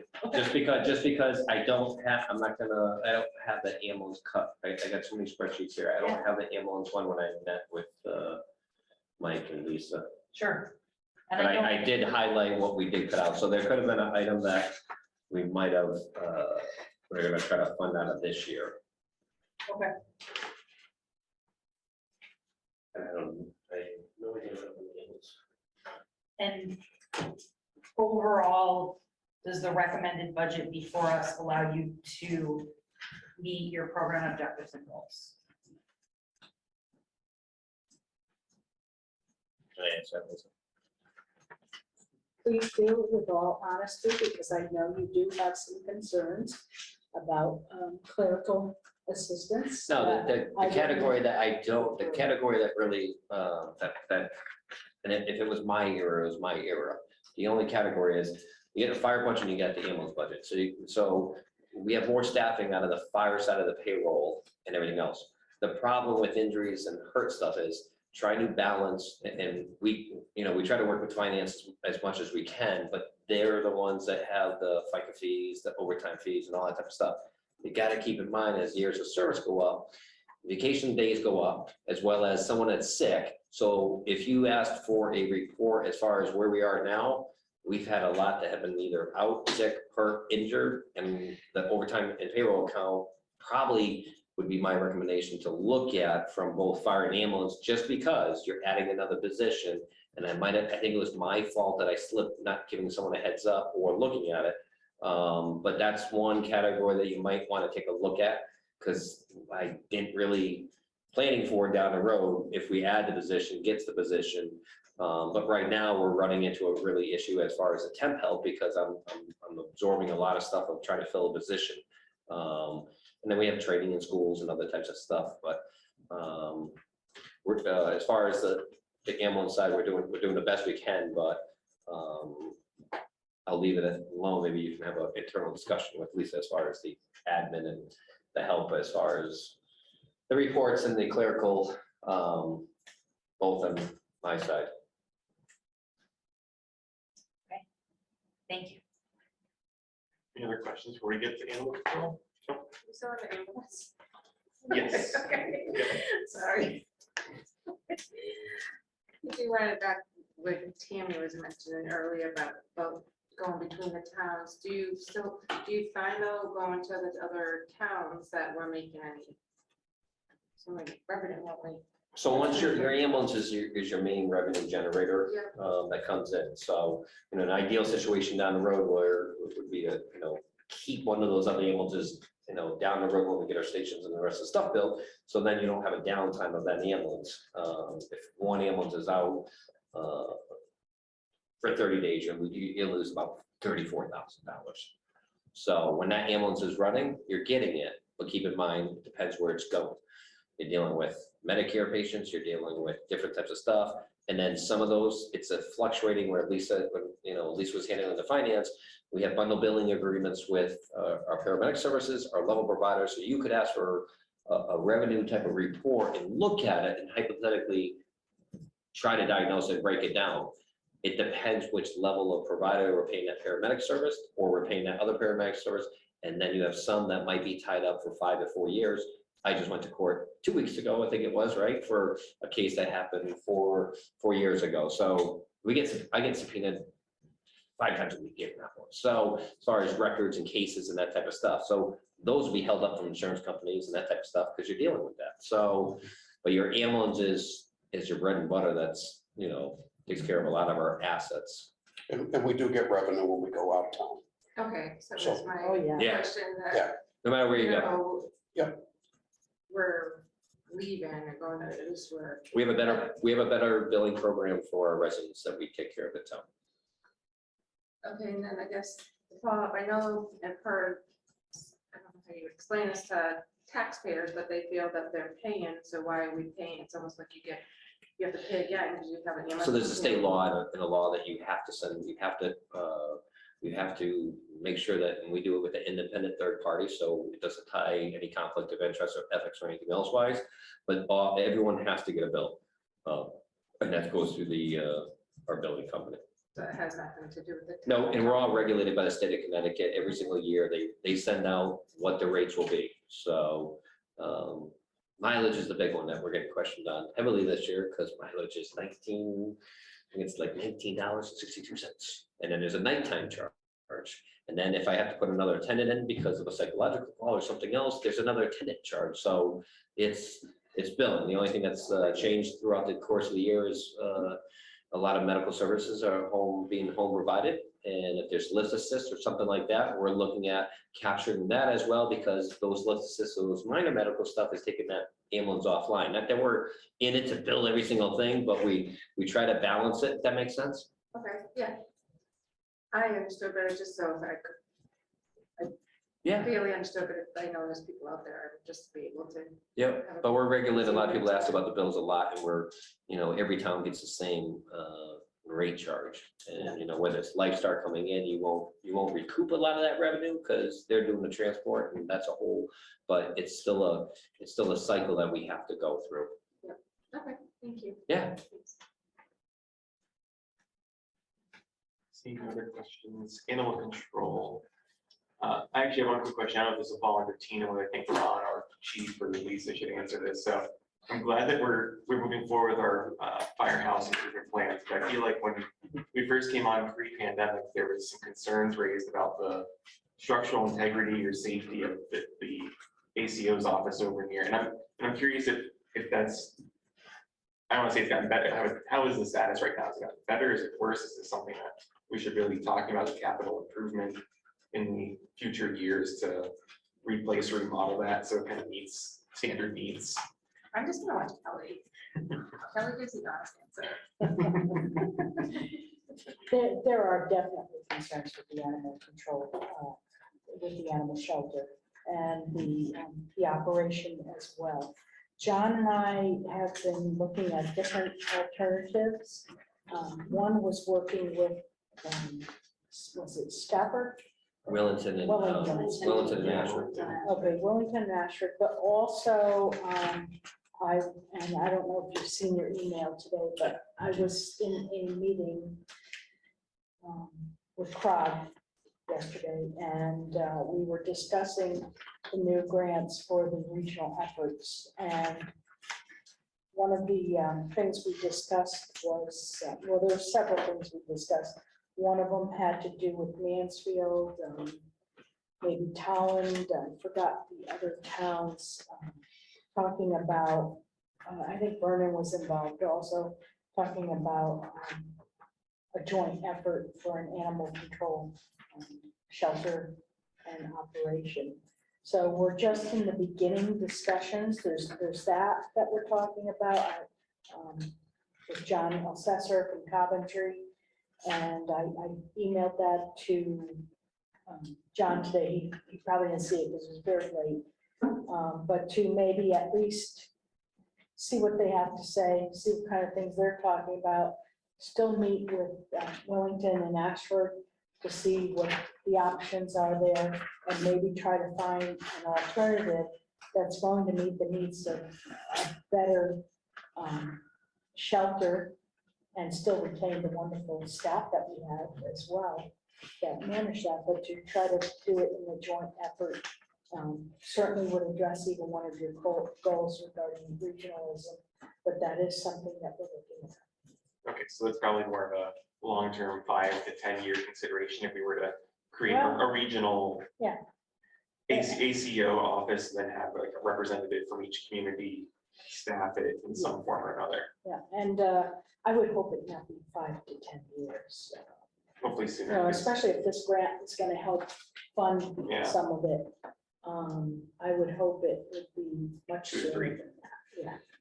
Because no, I think that was something that almost like the firehouse project, I think that was like a 10-year-old, 15-year-old project. Yeah. I think it was around the same time the ACO's office was also like, Yeah. 5 years from now, we really need to do this. And Yeah. I haven't been in there in a while, but I'm sure there's probably some of the same pictures when we did the tours last term, that there's rusting, there's probably other I think issues. Tina's also online tonight, isn't she? Yeah. So it's Yeah, open there for she you is. guys to take a look, or, if you guys want to stop and look at it, but we've been very fortunate to have the staff that we do because of, the interior and the condition, but we stream by every single year with that, Yeah. with that inspection. My concern is going forth as the state is going through, like a lot of municipalities, as far as changing of, people that have been there for so long, and you get this, someone gonna come in one of these days, and then we gotta look at it, but we've tried for the last several years to look with Wilmington and to look to combine levels of services as well. So, and we're still striving. I just worked with I think Mansfield this year, even with the body cameras that I put on. So we're looking to merge those services, but Tina's more than welcome to give us. If Tina has anything you'd like to add, please feel free to speak up. Hi, it's Tina here. The only thing I would say is I do believe the state is going to be proposing some legislation, which is going to end the grandfathering of the municipal shelters. That might be something we might want to be looking into. I don't have the particulars yet. It's something I'm trying to watch, and I'll certainly let you guys know if I learn that. And as far as regionalizing, I do think it's a great idea to some degree. You just have to be careful about the larger, you don't want your Tolland residents having to drive too far to go pick up their animals, and too many animals combined in one area stresses them out and brings in more viruses and illnesses. So just some things to be careful of with that. Well, thank you, Tina. And I'm sure probably another concern would be, being in a more rural area, there's the commingling of, domestic animals versus livestock and the services we have to handle. I mean, I feel like it's every other week, there's a sheep or a pig or a horse that's gotten loose and has to be wrangled in and use the trailer. So, Oh, yeah. Oh, So it's- absolutely. a regional shelter that both, the Yeah. very nature of our area as well These are the as. things. So with the yeah. discussions, it, maybe good to even include Tina. Oh, along with absolutely, that. absolutely. Nothing's cast in stone, but it's just some things. that She's a we can godsend. do. Oh, yes, we're very lucky to have the staff that we Yeah, have. no, as much as I also, Tina especially. as much as I like regionalization, I know probably for Tina, also being the proximity wise, it's nice to be able, if there's an emergency, quick call, they're not too far from the facility, so. Right, right. But that's it for me for questions. On anything else as for animal control. That's what we're. What would it take for us to be running a no-kill facility? As a municipal shelter, we cannot be a no-kill shelter. However, we are as close as we possibly can be.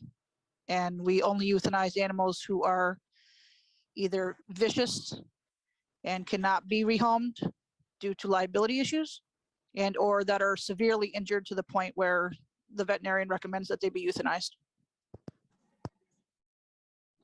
Thank you. And do you feel that the budget that's proposed and we're considering allows you to meet your program objectives and goals?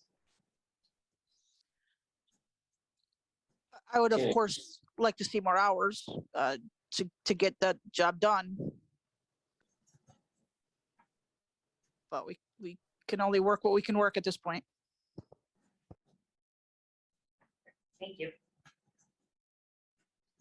Any other questions for animal control? Seeing none, thank you, Tina. If you want to stay on, you're more than welcome to, but otherwise, thank you for your time and input. And thank you for the great job that you do, Tina. Yep. Thank you, guys. That brings us to emergency management.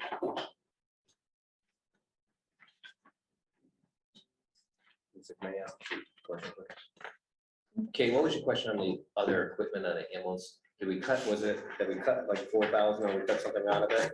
Yeah, So it's a portable generator. Oh. We're looking for a seam wise. So I Okay. found my sheet and I Thank have it you. right here. Thank And you. That's what we did cut to look at purchasing throughout this year. okay. Thank you. I couldn't remember what it was. It just was- Wow, this is good.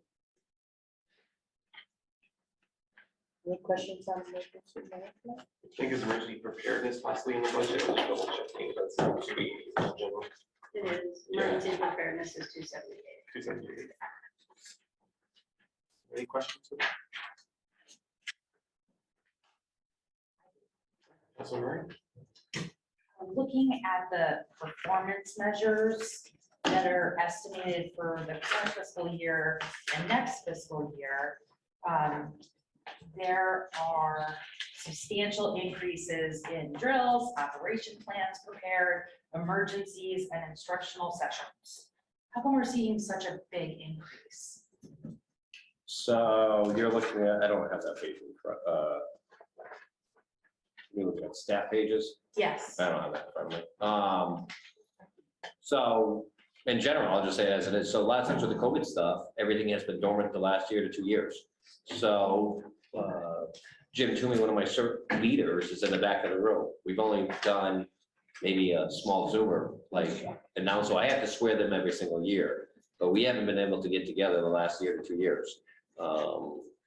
Right before Mr. Rosen got here, our game plan was to get town staff in here and do NIMS training, EOC training. So when there's a succession planning, so I'm not there 24/7, or living at the training center for 11 days.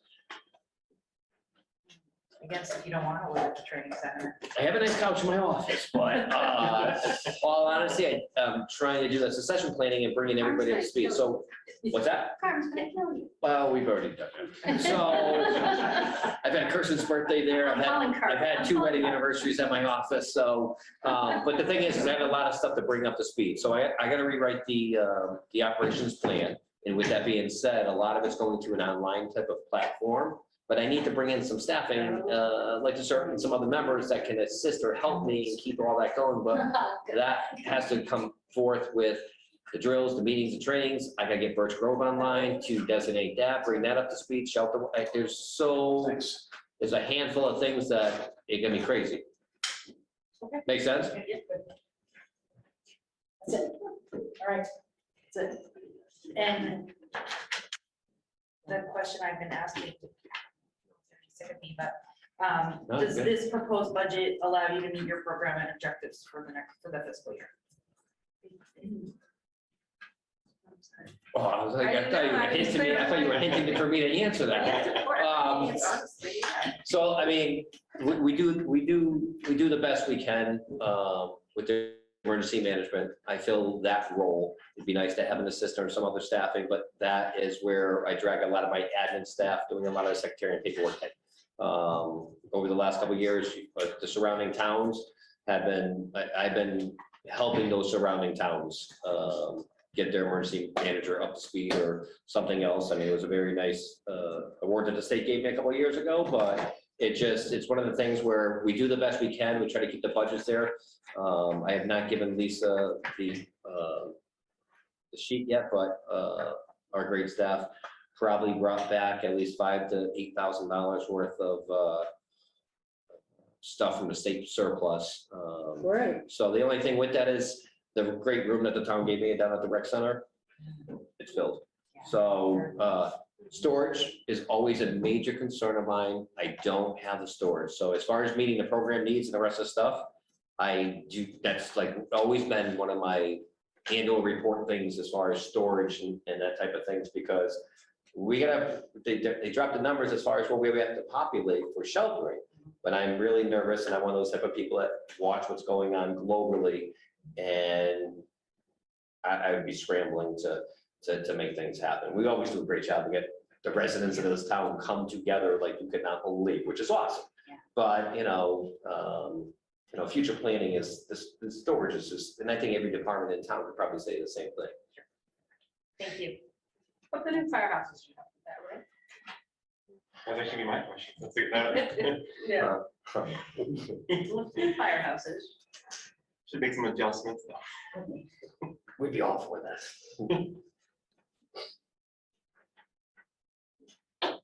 Any other questions for emergency management? Everyone on the fire prevention, if there's any questions for that, I think it's 281 and 285 are the 2 subsections for that in the budget book. Yeah, fire prevention and suppression. And Rob is here, our fire marshal in my part-time limited assistant.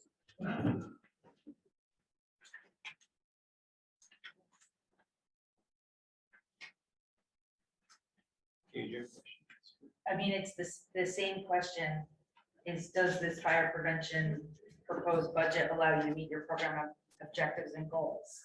That's an interesting question. I have to ponder on it a little bit based on some of the discussion I heard here. Yeah. If we go ahead and we add these folks, as I believe we were gonna do that, and we assign some of their talent to assist me. Yeah. Probably yes, but in addition to that, I can very much use some administrative help. I guess that's the best way to answer that question. It's not saying no, I can't. Yeah. It's saying that I need help and there may be an opportunity to do that. Thank you. I guess to follow up on that, do you foresee any challenges with, like, Chief, like I was talking about, Santini's, College View, that as we have more That's a good point. development? So that takes me away from my inspection portion, you see all of the responsibilities. Yeah, So therefore, it grows. Yeah. It's hard for me to say, absolutely, I can make that all happen, okay, but I'll do my damn side. yeah. Yeah. Okay, thank you. Other questions for fire suppression, That was fire prevention. or fire prevention and fire suppression? I have suppression questions. Okay, go for Can it. I follow up on Katie's Yeah. question? So it sounded like you said you needed more staff, is that what? So what I'm saying is that it was my understanding that we were going to get some additional staff at the safer. Right. So my hopes are is that we can take some of the talent within our organization now and assist me, Okay. even slightly to get some things done. Yeah. Right. And in addition to that, I really need some Okay. administrative help. Like part-time or full-time or? I take a day a week if I could. I think 5 days, whatever I can. I have piles this high. I've been in the Yeah. fire station, it's. Yeah. It's crazy. John, Hold on, I just. John has requested in the past some additional assistance to bring one of his clerical people from part-time to full-time for additional assistance within the fire operations. Certainly, I would think that would have included some help for Rob as well as what you need within the fire suppression. He asked again this year for it, and with the addition of the public safety officer, as well as the other positions that I'm working on, the impact on the budget with the fringe benefit costs and all that, I could not support putting it in based on the impact on the budget. However, it is a need, and if that's something that the town council wants to consider, that's certainly up to all of you if you decide that it's something you would want to add in, but I just couldn't add one more position this year, and I was trying to balance out the needs throughout our entire organization. I felt that we got the firefighter this year, maybe next year I could try to look at that other position for the other piece, but we're gonna be adding in the firefighters if the award comes through each year, so there's gonna be an impact on his budget for the next 3 years, depending on what happens. I sure hope we do get it, but he does need the assistance. Rob needs the assistance. I support the position. I just couldn't, with trying to balance everything, I just couldn't add another. This has been on the wish list for I think I've heard it. Yeah. year It after has- year after years. year. I feel Just like to It, keep it track on actually all. was included in the manager's budget, was it last year or 2 years ago? 2 years ago. And when it came down to having to get below a certain percentage that the manager felt that it would pass referendum, there were things he had to reduce out to get his budget down to where he felt it would pass. Yes, I have one more follow-up. Do you find surrounding stations or, I'm sorry. the stations around, like say Coventry or Oh, Vernon, whatever, yeah. are they adequate like staff? There's Tolland just not staff like it So, should be compared to other for- towns. For example, let's take Ellington, for example, because I came from them. Yeah.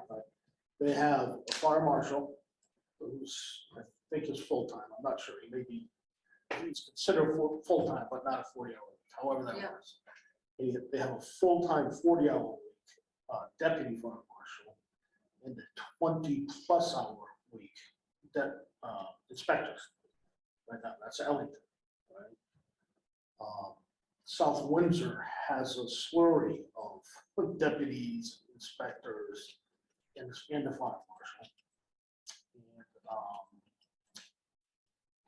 Vernon has a fire marshal and one deputy full-time. I have me. It's not apples to apples, I can tell you So that. they do. But the reason I selected those towns to kind of Yeah. mention is we all have mutual agreement. If I were to get sick, hurt, or whatever, Mm.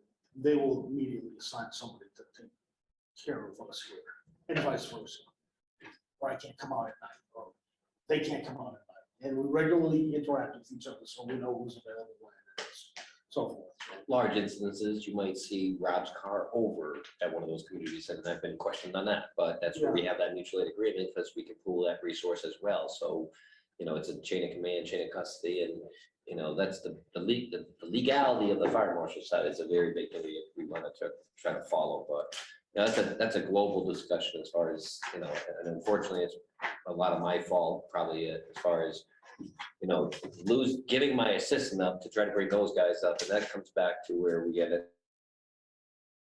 That's gonna be a town admin stuff with the union contracts and adding those inspectors. There's a couple that are already certified, which is great, because it'd be one of those cookie cutters, because that was a succession planning that if he goes to retire and leaves, you have someone to slide up and move up if one of the other fire, you know, that's succession planning, and I'm trying to build that, but, you know, it's just, I pull Rob with my assistant, you know, he's limited assistant, but on certain things, he's losing his inspection hours because he's trying to help me admin or staff wise.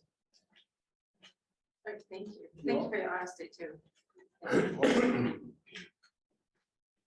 I think we're now on to fire suppression. If there's any questions, Councilor Murray? Why are we not funding the Explorer post in fiscal year 23? The very last item on the screen. There's a $500 one that's budgeted in 22. Yeah, I leave it in as a placeholder for right now wise, but there is some dollars that are still in their account Explorer, you know, underneath the fire stuff.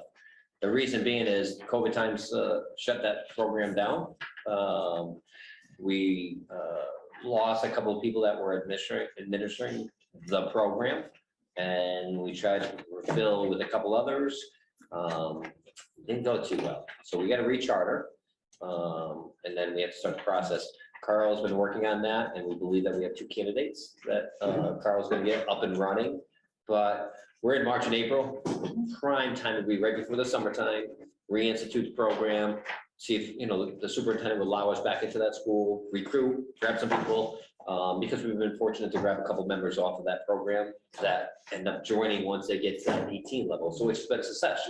So it's just for right now, I can't, I figured I would cut that out because it's not going to start off. And then the other equipment line and the food and clothing line. The department.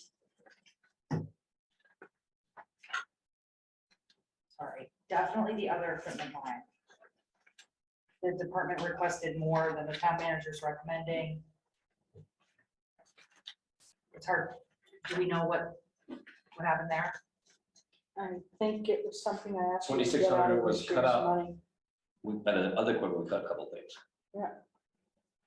Just It was that- $975 that I, that included that. No, that's the increase from last year to this year.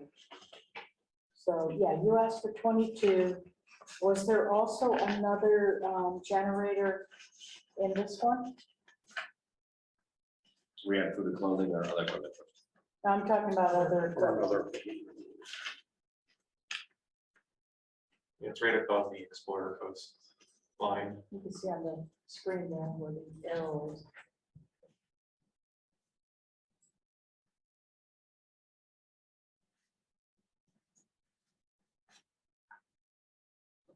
So we cut out a new silver mount hydro ram that was supposed to be coming in for, trying to pre-plan for the new replacement apparatus that is coming in. We cut that out. We're hoping that, What is a hydro ram? So what it does is it's a forcible entry tool that will get into, open a door. Okay, thank you.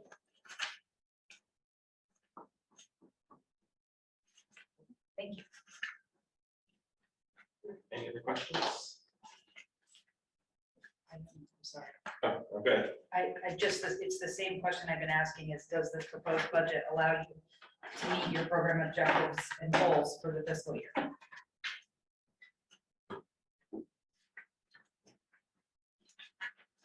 Be honest with how you feel, just be get to the point. It's enough, you see the level of divisions that I have. Yes. And I wish I never gave the position up.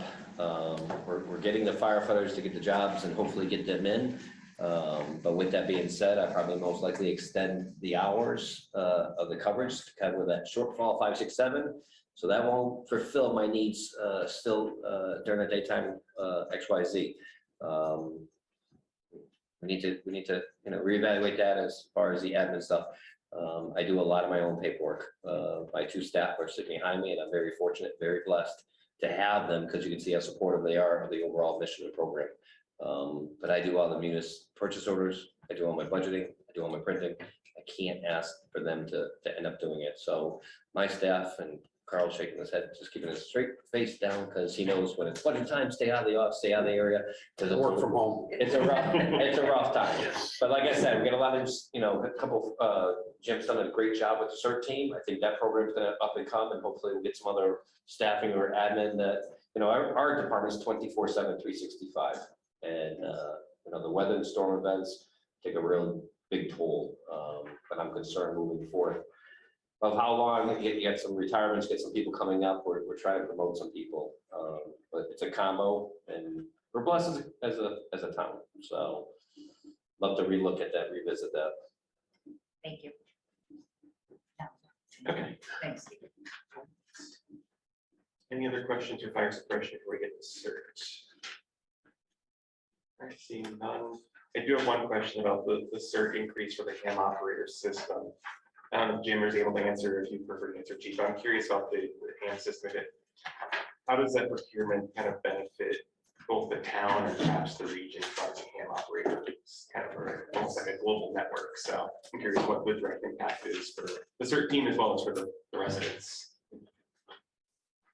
You already got the answer from Jim, or you got? Jim or Chief, whoever. So the ham thing has always been a goal of mine for the last 8, 7, 9 years. And we finally got some members here that are finally very fortunate, very abreast about the ham radio program.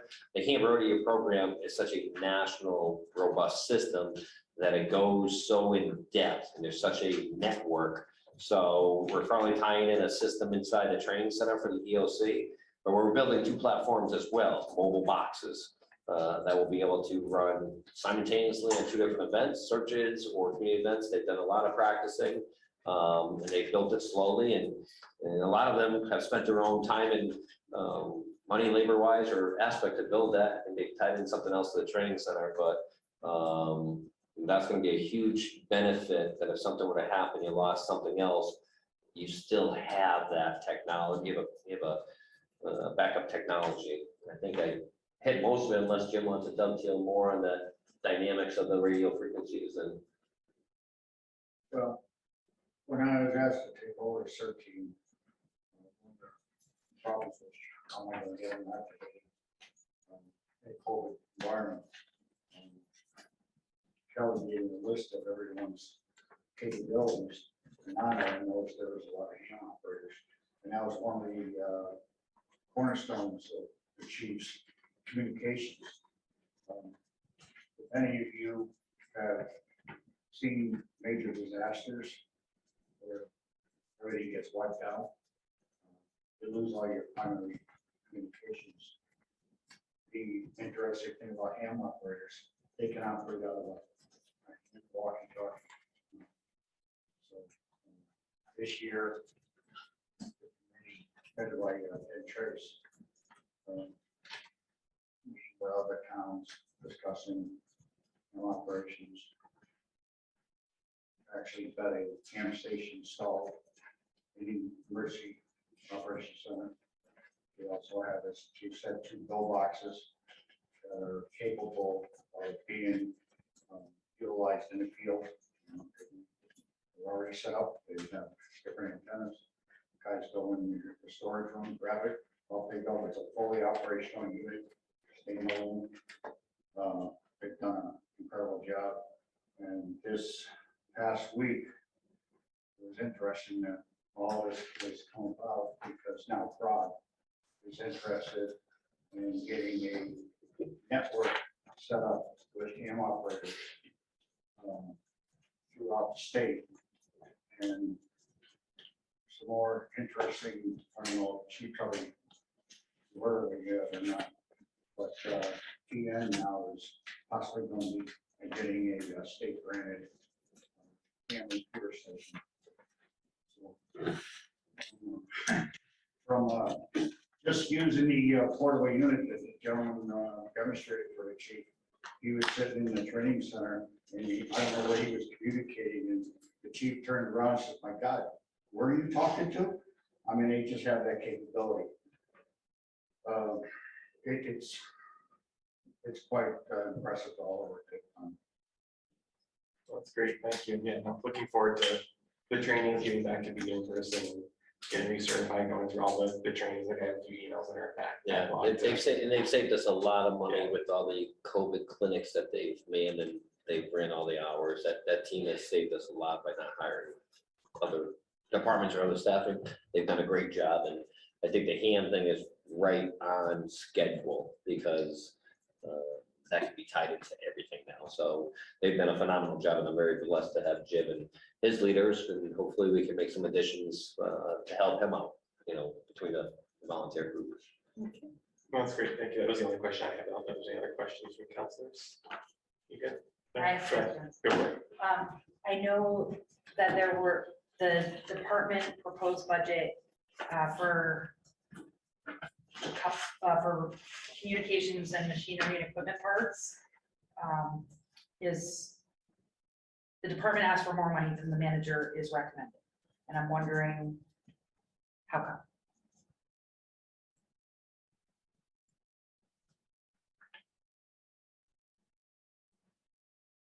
You want me to answer? Yeah, you have the detail. So we have some savings that were left over, and we transferred some other things. So with some of the stuff that we were able to get through state surplus and other items, I did order some stuff this year here. Mainly was going to be for the extra shelters and the cot walls that Jim had asked. So 650, 140, 250, 100 was cut under that line item, and then just a minor cut of 425 for a radio that we're getting for a cheaper price. So those are two categories that I cut out of those detail items. Wonderful. I know, I hear a lot of good things about this program out in the community. I think this is a great program, and I'm really happy to see that we're supporting, the ham endeavor and other things like that. I think that really helps. Does this budget allow to meet the program objectives and goals? We'd like a new building, a new vehicle. Since you're the last budget, I might as well just throw it out the ice cream cake. We got more budgets to do, So, I mean, we're doing the best that we can with the supplies, and then sort of goes back with emergency, falls underneath that emergency management platform of, we do the best we can with the equipment and stuff. It's that storage, it's that offsite. Jimmy's over in the corner because Jimmy's mad at me for the last 2 months because everything that came from the surplus, I filled the portable garages that we did behind the training center. So Jim couldn't get to his 2 lockers, and I got those memos. So storage would be great. I grew up with him. I wouldn't get Oh, yeah. mad at you. So Jim knows, he's like, I didn't get my 2 lockers for that activation weekend, but when you get something for free, you find wherever you can put it, Thank you. That's it. Any other questions? I just want to say, Go ahead. I apologize, I did it last night, I'll do it again. I think everybody's already thank you for everything you guys do, and the admin to send behind you. I think it is to me, that Jim, yes. my maiden name is that too, but spelled differently. But thank you. Thank you for everything. I appreciate it. Thank you. That we're transitioning over to general government, so if you guys want to make your way out of here, please feel free to, escape. Well, we'll general government. Mike Wilkinson, are you available? No? I'm here. All right, All right, so cool. we're ready. We'll just do a quick, like, not a recess, but just get like a minute for everything to get out because there'll be a lot of background noise. So, no, you're fine. No. You guys are 24/7, no point Hi, to sit Kelly. here. Thank you for coming in.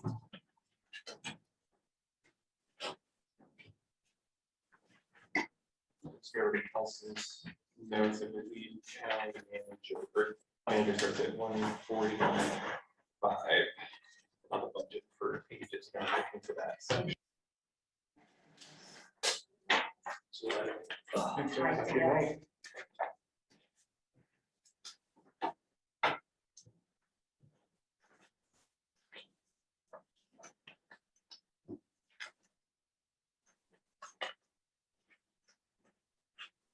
Any questions for the town manager budget line? Oh, where'd this go? Maybe to the bathroom. She may have stepped away for a moment, yeah. I don't think she left with public safety, so. We can be at ease for another 10 seconds, I guess. Anybody want a cookie? It's for my dinner. I'm good. Oh, This is enough calories. I was a little. Stomach wasn't right this afternoon, so I couldn't have a salad out in fact. Sure was not good.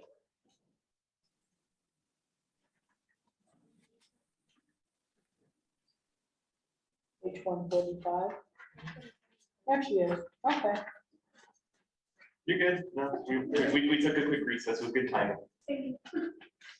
Right, so. Town manager budget. Any questions from counselors?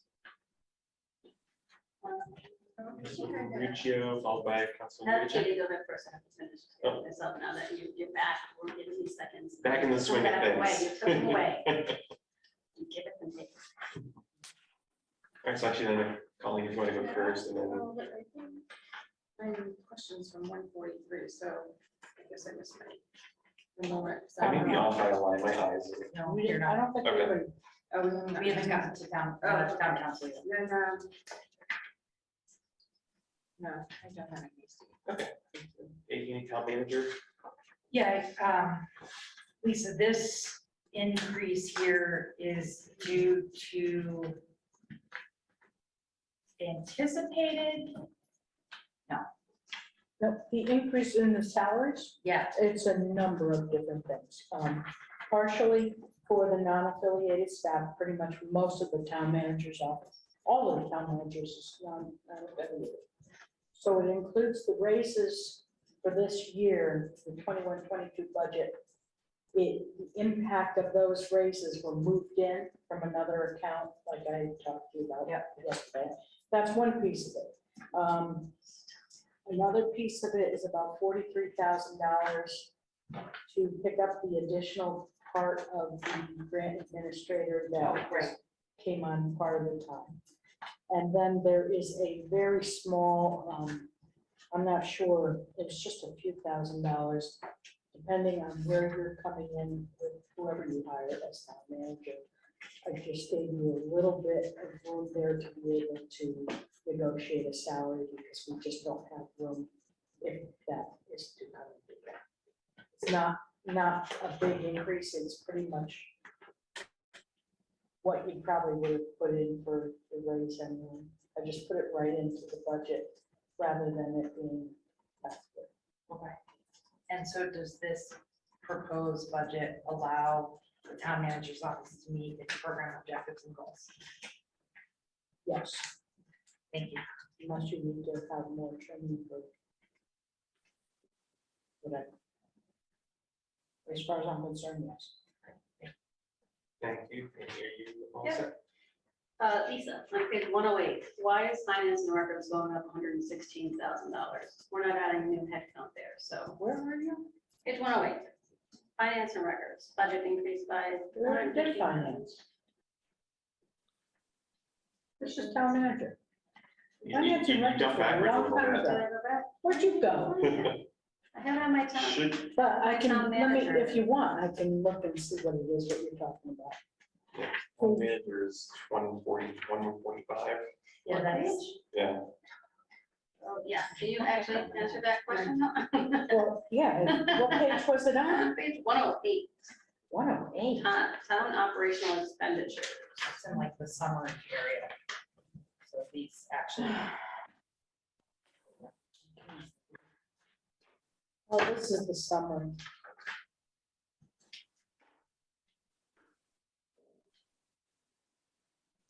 Trying to find the one, how much were you talking about? Well, finance and records budget increased by $115,939 due to various department changes. Of course, this is what I had my finance director helping with.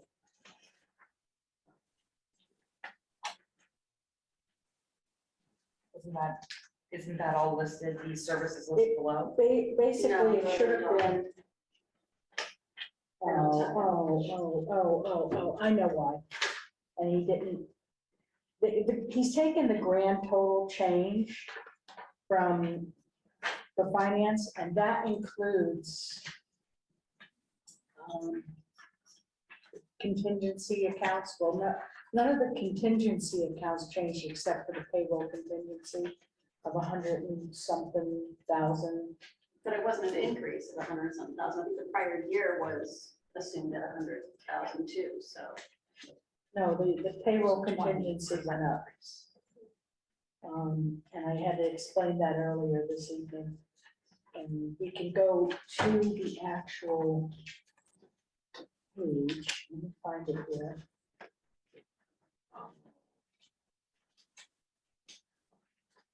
Did we do register of voters yet? We haven't. No, that's gonna be Monday. Or is that tonight? It might be tonight. yeah. But they're not It's gonna like be here. it's the last budget item or the last, Yeah, the payroll, subcategory. the contingency went up. The historic district needed a little bit more money, $250 for their advertising and stuff that they've been trending higher than they have in the past. And then the other part was the personnel adjustment for what I had talked about earlier, for the negotiated wage increases that are gonna have to be negotiated through the union negotiations. So we're on town manager, then, not town council, right? Right, we are on town manager, but you jumped back to finance. I did, because I went back to the summary, I put some notes in for the summary, that's fine though. So in here, the project manager is in this budget, right? The grant, yes, The grants project that's, manager? yes. Okay, so, do we have any update on what she's working on specifically and what the goals for the grants are that we're gonna be pursuing this year? When we talked about this role, we were all yeah, pretty no, specific that she's she was been- gonna raise as many grants as her salary She's- at least. She's trying. There, matter of fact, I think because of the, she's been doing a lot. She just worked with our LoSiP grant to make sure that was all administered. She's working with, helping with this whole water thing that we're looking at. She's working on, the SHPO to try to determine, she's working with the state on that, to try to determine for the jail what we can get for that. The ARPA, there's a lot of research that has to be done. There's gonna be a significant amount of reporting that we have to do April 30th. We have to do it before then. And so she's trying to get up to speed on all of that. There's a lot of registration things that we have to do. And I've just got Megan to actually get her on my calendar for at least once a week for her and I to meet officially, just to focus on what she's doing rather than, trying to catch me here or there. It's been really tough to get a hold of me. And I said, we just gotta make the time that I can meet with you and go through these things. But she's been getting up to speed, working with development. I've had her involved in that area to make sure, if there's anything we could do with some of that stuff, working with David Corcoran, getting up to speed on But why would she be working with David? Well, because there's community development, things like that, working, Probably conservation with Lonnet, maybe. yeah, those will come up. I don't know if that one has been requested yet, but David would have some insight for like the water system and some of that stuff. A little bit, but just some of the rules going around, part of that. She's working with Beverly. Well, because that was part of the intent, right? To Yeah. take work off Bev, so, Right, you know, once and, Bev. and right now brings freedom to Beverly's do. still, heavily involved in a lot of projects and stuff, but she's working with Leslie to teach her. She's also, Leslie is also working on the firehouse projects. So she's, sitting in meetings for that with the engineers and things like that to make sure that this project keeps moving, as well as waiting for the grant from the state. Do we have any I updates? sent an email, literally sent an email as we were talking. I was like, Thank you. George, Yeah. can you please Yeah, I tell me mean, when this we're on the is, agenda? this is over a year now that, I know, they said I they were know. gonna do it. Listen, the governor's office is nice. well, we gotta kick their butt. We really need, because, we're waiting on that one, but that project will be the last piece that we're doing. But still, that certainly helps to know where we're gonna be at with that. Because when we get ready to move forward with the 140 renovation, if a state grant is involved, that has another layer of requirements.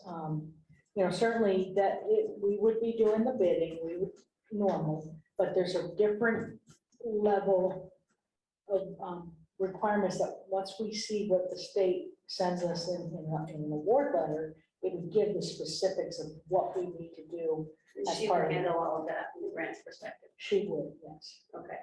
All right, I think that's all for the town manager. Councilman Michelle, are there any other questions for council or for the town manager's budget? About the town council, which is right below it, right above it, actually, Right, 130. yeah, it is right above it, but it got in here. Below the presentation. Yeah, I don't know what happened with that. All right, Mike cut you because he decided he wanted to do something. So he's gonna have to explain why he cut you almost $500. I can tell you. Okay. Is it Actually, CCM? that's what I'm gonna ask. That was my question. Okay, all the questions been asked, I guess. Well, yeah, like it's the videographer, but it's. Oh, that's what it paying. was, yeah. We're only paying $490 for the videographer to come to like 50+ meetings that we did in a year. We paid her $10 a meeting.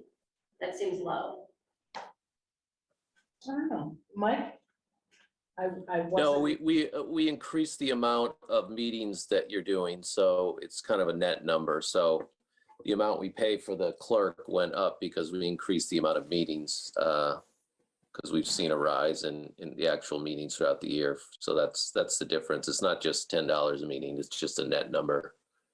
All right, so increase for the clerk, cut out the videographer because we're doing all this now at direct streams. So, Correct. right, I was gonna say, there's no way we were paying her $10 a meeting. That's it, that's all I have for that one. Okay, thank you. Any other questions for council? I have one. Oh, go ahead, John. Dues and memberships and professional services, can you just get a little clarity around those? that's for cost and CCM, Mike? Yep, CCM, cost, and CROG. Is that dues and membership or is that professional services? That's dues and membership, because you have to have the membership fees to belong to the organizations to get the services that they provide. Okay, and professional services, that 5,070? That's the clerk services, John. We were just talking about, that's for the clerk. Very good, thank you. All right, I got you. That's it. I just need to tap into the dues and memberships question, like, 'cause I know we have a few new council members. Are there any benefits in those being a part of like cost and CCM and CROG, like training opportunities that members should be aware of? I know we get a lot of the emails, but what are the benefits of being in those organizations for the council? Well, I think Lisa could probably speak to that as much as me, but again, it's, CCM is is the arm of the, on behalf of towns, interacts with the state government. And, I know Tammy probably has a certain view of how well they do, but, there's obviously training in all these different areas. CROG, we do certain bids through CROG. We do the gasoline and fuel bids through CROG. So there's advantage, cost. Lisa would have to speak to cost. I don't really deal with cost, but again, it's just another venue where, a centralized, entity can kind of advocate for smaller towns, but I would challenge you on CCM. I don't think CCM advocates for small towns at all, but cost does. Cost and CROG does. It's literally, the name is Council of Small Towns. no, I didn't say that. I didn't say CCM advocated for small towns. I said costed. Mileage out of what we do by paying them. There's a lot of times that there's studies that we need, information that they need, and they have a section where there's just information that we can pull from them regarding, certain surveys, depending on what we want to know. Yeah. And they will go out and do all of that surveying for us, whatever the topic is. There's different staff that we can reach out to regarding legislative issues. If there's a concern, I've certainly reached out. I've worked with George Raphael constantly. I just reached out to him the other day regarding concerns I had with the municipal revenue sharing and all that. So that they'll advocate for us. If we have a concern, we share it. We bring them to government finance officers as well, and have a lot of the finance people meet with them to share concerns as well. There's other programs, the electricity program, the electricity consortium purchasing. There is just so many different areas. They do offer a lot of training, and if you're a member, you get a lot of free training. There are things for, I'm trying to think of the OSHA training that they do sometimes. They'll do different driver safety, things like that, that's required for OSHA requirements, as well as managerial. They'll do the training for council members and all that. I won't go on. That's okay. Thank you. Any other questions about council's budget? I had that same question Vice Chair had, so. Okay. In that case, we can move over to EDC, which I see no change in their budget. Council Buchan? The $5,000 that's in there, it was originally put in there for the four town council thing, but I thought that was supposed to be well done from the paying perspective. We've now paid well over $20,000, and I don't think we've done anything for it. No, actually, we haven't paid it yet. We have reserved the fund. I know they're set aside. Because there's a contract. So we were committed to paying it, but we haven't paid it yet, even though it shows here as a payment. It's encumbered and set aside. What they are now doing, I just met with them the other day as well. We're in the process of hiring an intern through UConn for the 4 towns to work together on the whole economic development strategies and going forward with that. There was also, again, the 4 town, like a marketing effort to work together. But again, a lot of stuff they've been helping do. We've been working with the Chamber of Commerce and everything else through this entire process, working together to try to start moving forward with a lot of this. So what are we paying them to try to start moving forward? What's the total cost here? Because I'm really questioning the effective use of it. They're trying to get the dollar amount for the intern, but the $5,000 should cover our part of the share. I think it was that piece was like maybe 3,000, 3 or 4,000 each community. David had the number because he's been handling it for me.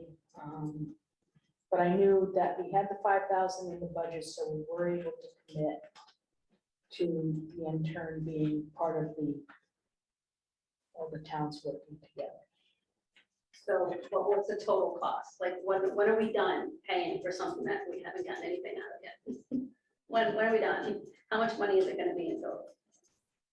I think it was like we've already invested at This, least you know, 15,000, this is now Was 20. my first year even dealing with this. Yeah. In the past, I know that they were supposed to get on and upwards with doing things. And I know Town of Coventry was supposed to be involved with it. And I can't tell you when they're going to be finished because they're basically just getting started. So we have some of the funds set aside for what they had committed, but they haven't really billed us yet for what they've been doing. So I'm trying to get that together as to what we're doing with that. I'm not happy with how it's been going. I think honestly, again, like you said, it's just. But like I said, I just got involved in this in the last, So why can't we use some of the money that we already put aside to pay for the because intern? what I'm trying to get to the bottom of is to make sure that what they're doing with Coventry, what they had entered into, I gotta find out if we owe them any money yet, because they have not billed us for anything, and I know Eric Trot has been involved running the meetings and things like that. So if those, let's put it this way, if I find out that those funds were not needed, those POs will be liquidated and it'll go back as revenue to the town. But that's, I gotta find out what we're doing with that. And once I know, then I could say, you know what, we're not using that, and the 5,000. Okay, well, it's. But I do need the 5,000, so please do not cut that. But your PO should be more than 5,000 I'm, from the cumulative of what we've done so far. It should be at yeah, least I think 15,000. last year we did not encumber it. You see the zero Last year we there? didn't, but. Yeah, know- but I think they did spend, so I'd have to go back and see what they did spend. Okay. I appreciate understanding where we're at with that, and what we've Just already let me know. spent and what we've gotten, what we've spent. And for the rest of the EDC budget here, they really don't, if you look at their actuals, take out that $5,000, you're talking $256, $44, $33. So I think the there's like an extra $1,000 that's inflated in here that they don't use.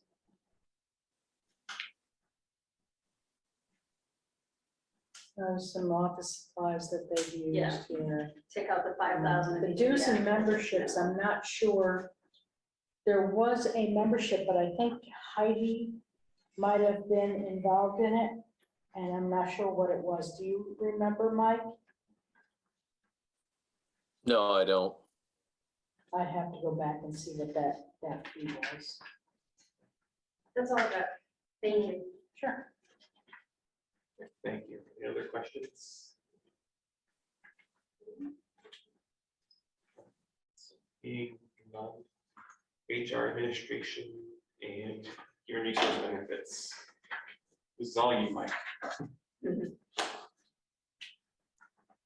I'll open the floor if there's any questions. Oh, sorry. Look at the 156. Yeah. It Thank should be you. a Colin.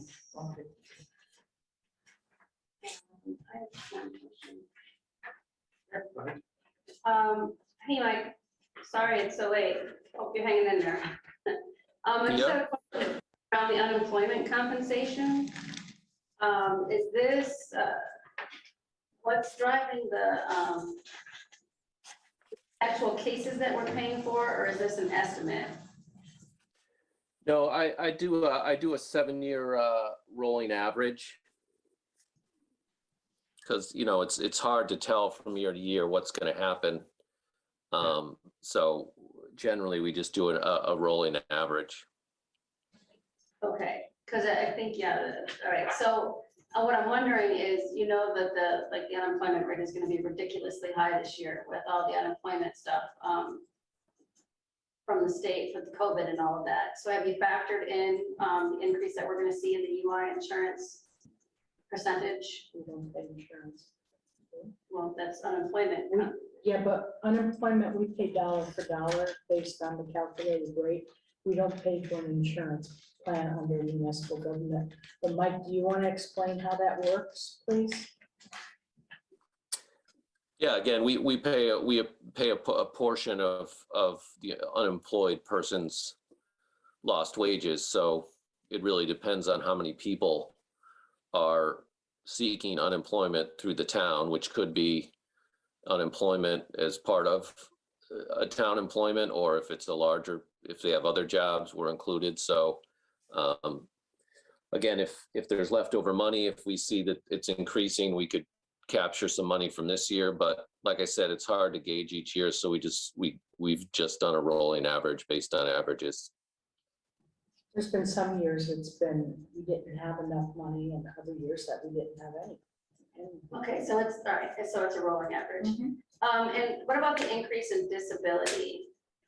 From, it kind of bops all over, 8,000, 10,000, 8,000, 10,000, and we're staying around the like 11,000 mark there. Is this actuated off of our actual results that we've seen? Is this like all actuarially reviewed, or is this just our estimates?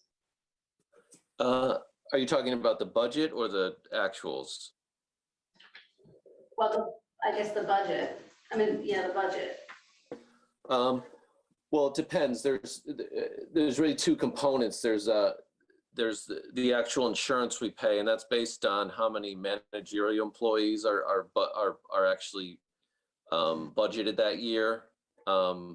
So generally, it's anywhere from 16 to 18. So there's also a small benefit that we pay to older employees when we switched. We used to be on an actual individual plan where when I got here, we actually had an individual disability plan for each management employee, which made no sense.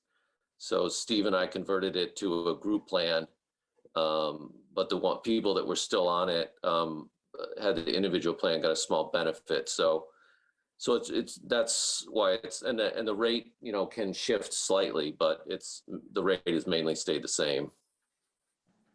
Okay, thank you. You're gonna have another one. No, almost. Thank you. Yeah.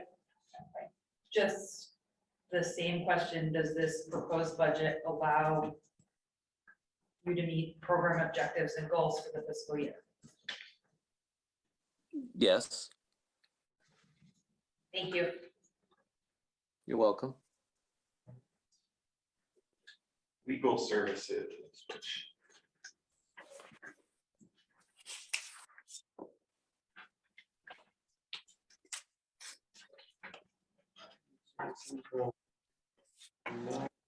Two area.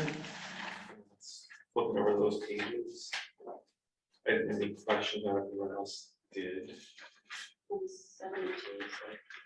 Four round range. My eyes just tonight. 172. Yeah. Lisa, I'm gonna request that these go in the paper next time.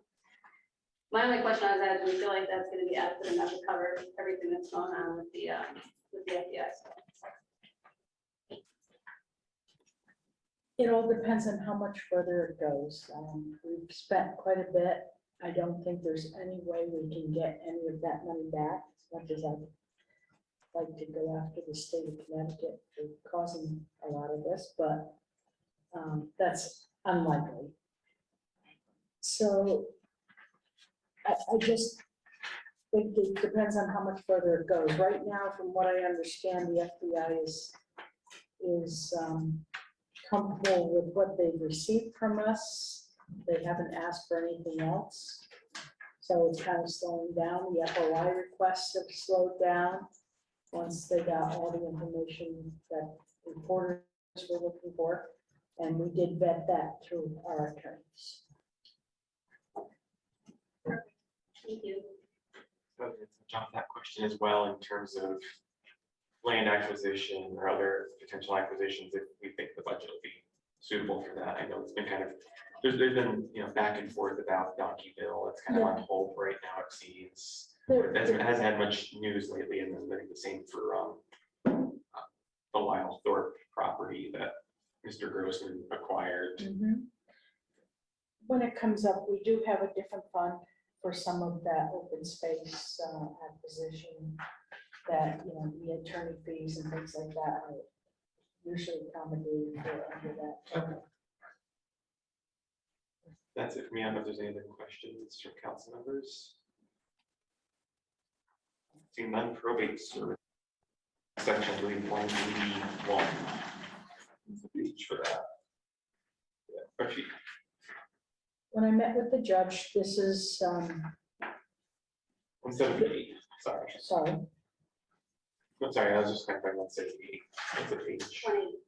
I Oh, guess I'll sorry, just yes, let I'm you. sorry, yes. Yeah, but I I'm have back a question, I'm sorry, on legal services, you're right, can't read, book seems backwards. Well, I wasn't planning on you guys going through the book. I had the presentation set with information and. Never give an accountant a 400-page book and then say, I don't think you're gonna want the book. Seems like we've all went. Yeah. Well, I'm very impressed with all of you that you went through the book because It was thrilling weekend reading. it was a Well, if we lot increase of. the printing budget for a council, we should make the most of it by actually using what you There we provide. go. Thank you. So what's your question? Page. Which one are you? Back to legal services, yeah. I'm just Legal? legal. Okay. Professional, I'm going back to professional services on page 176. Looks like that increased. 5,000? Yeah. Yes, we will be in labor negotiations. So that's for the labor attorney for the increase for potential extra hours than normal. Because 2020 would have been, we had fire or we had other negotiations. Yeah, on that. we have CSEA Yeah. and the Teamsters Yeah, this next round. okay. That was it, thank you. Back to probate.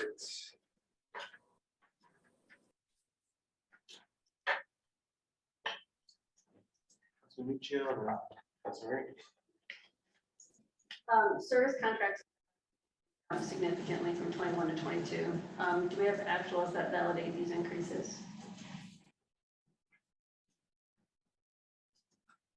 For the document maintenance, Service contracts and document maintenance both jumped significantly. From Yes, they- 21 to 22. and the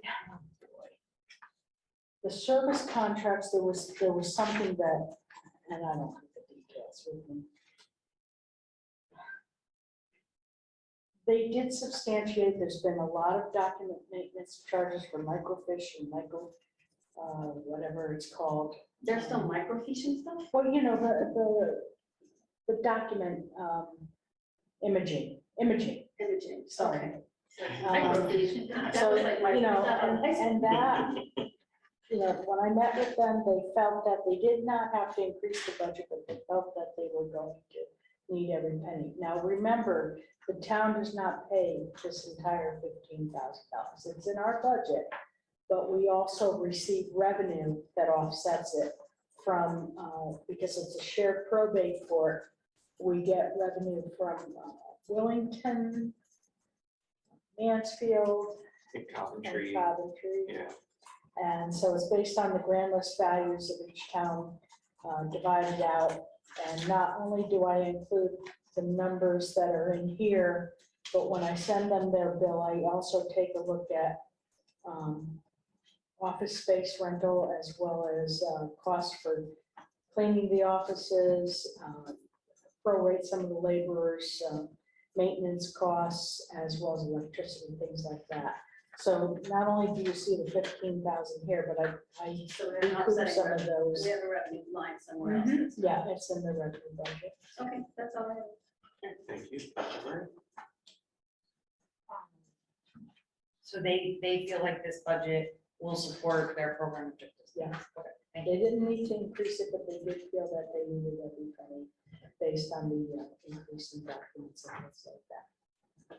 I guess probably not being here, but do they expect to see an increase in Oh, they- services because of everything opening up, being less remote or?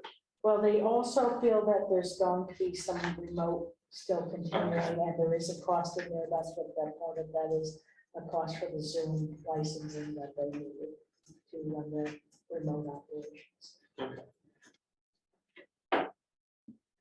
Any other questions? Right, registrar of voters is the next one. We're under finance. Registrar of voters is 314. Oh, like I said, I'm sorry, I did not think we would be using the book.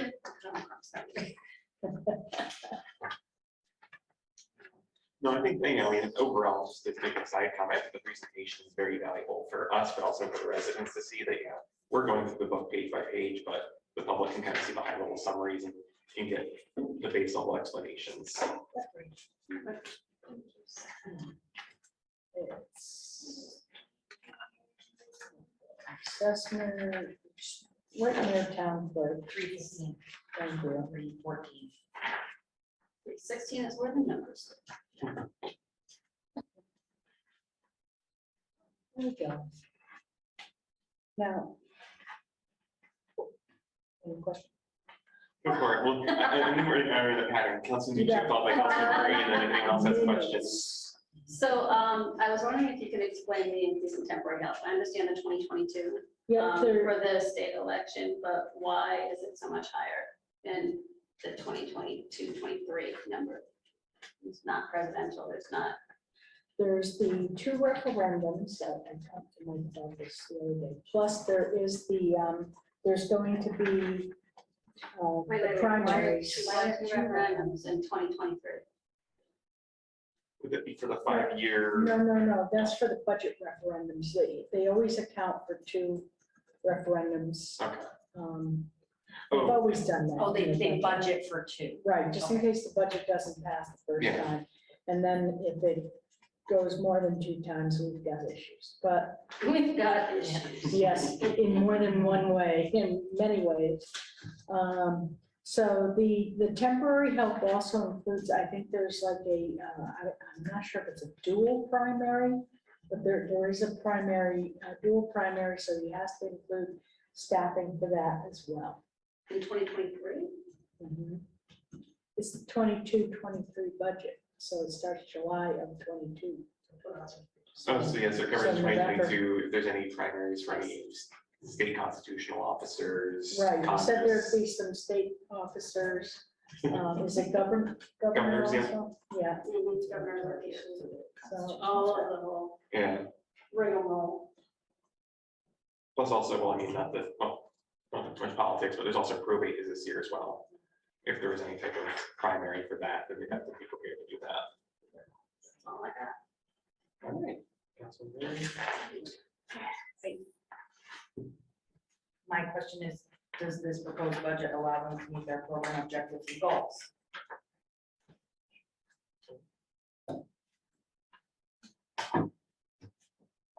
Not back to the agenda, I think we're up to item We're number- done. up to item 3, and we can get out before 10 o'clock, if there's any quick ones. Tammy's been up. I'd entertain a motion to adjourn at 9:58 PM. Michael, Moved by thank you. Councilwoman Yudichak, is there a second? Second by Councilman Director, second by Sherrigan. All those in favor, signify by saying aye. Aye. All right, you're adjourned. Thank you, everyone. Have a great night. Good night, everybody.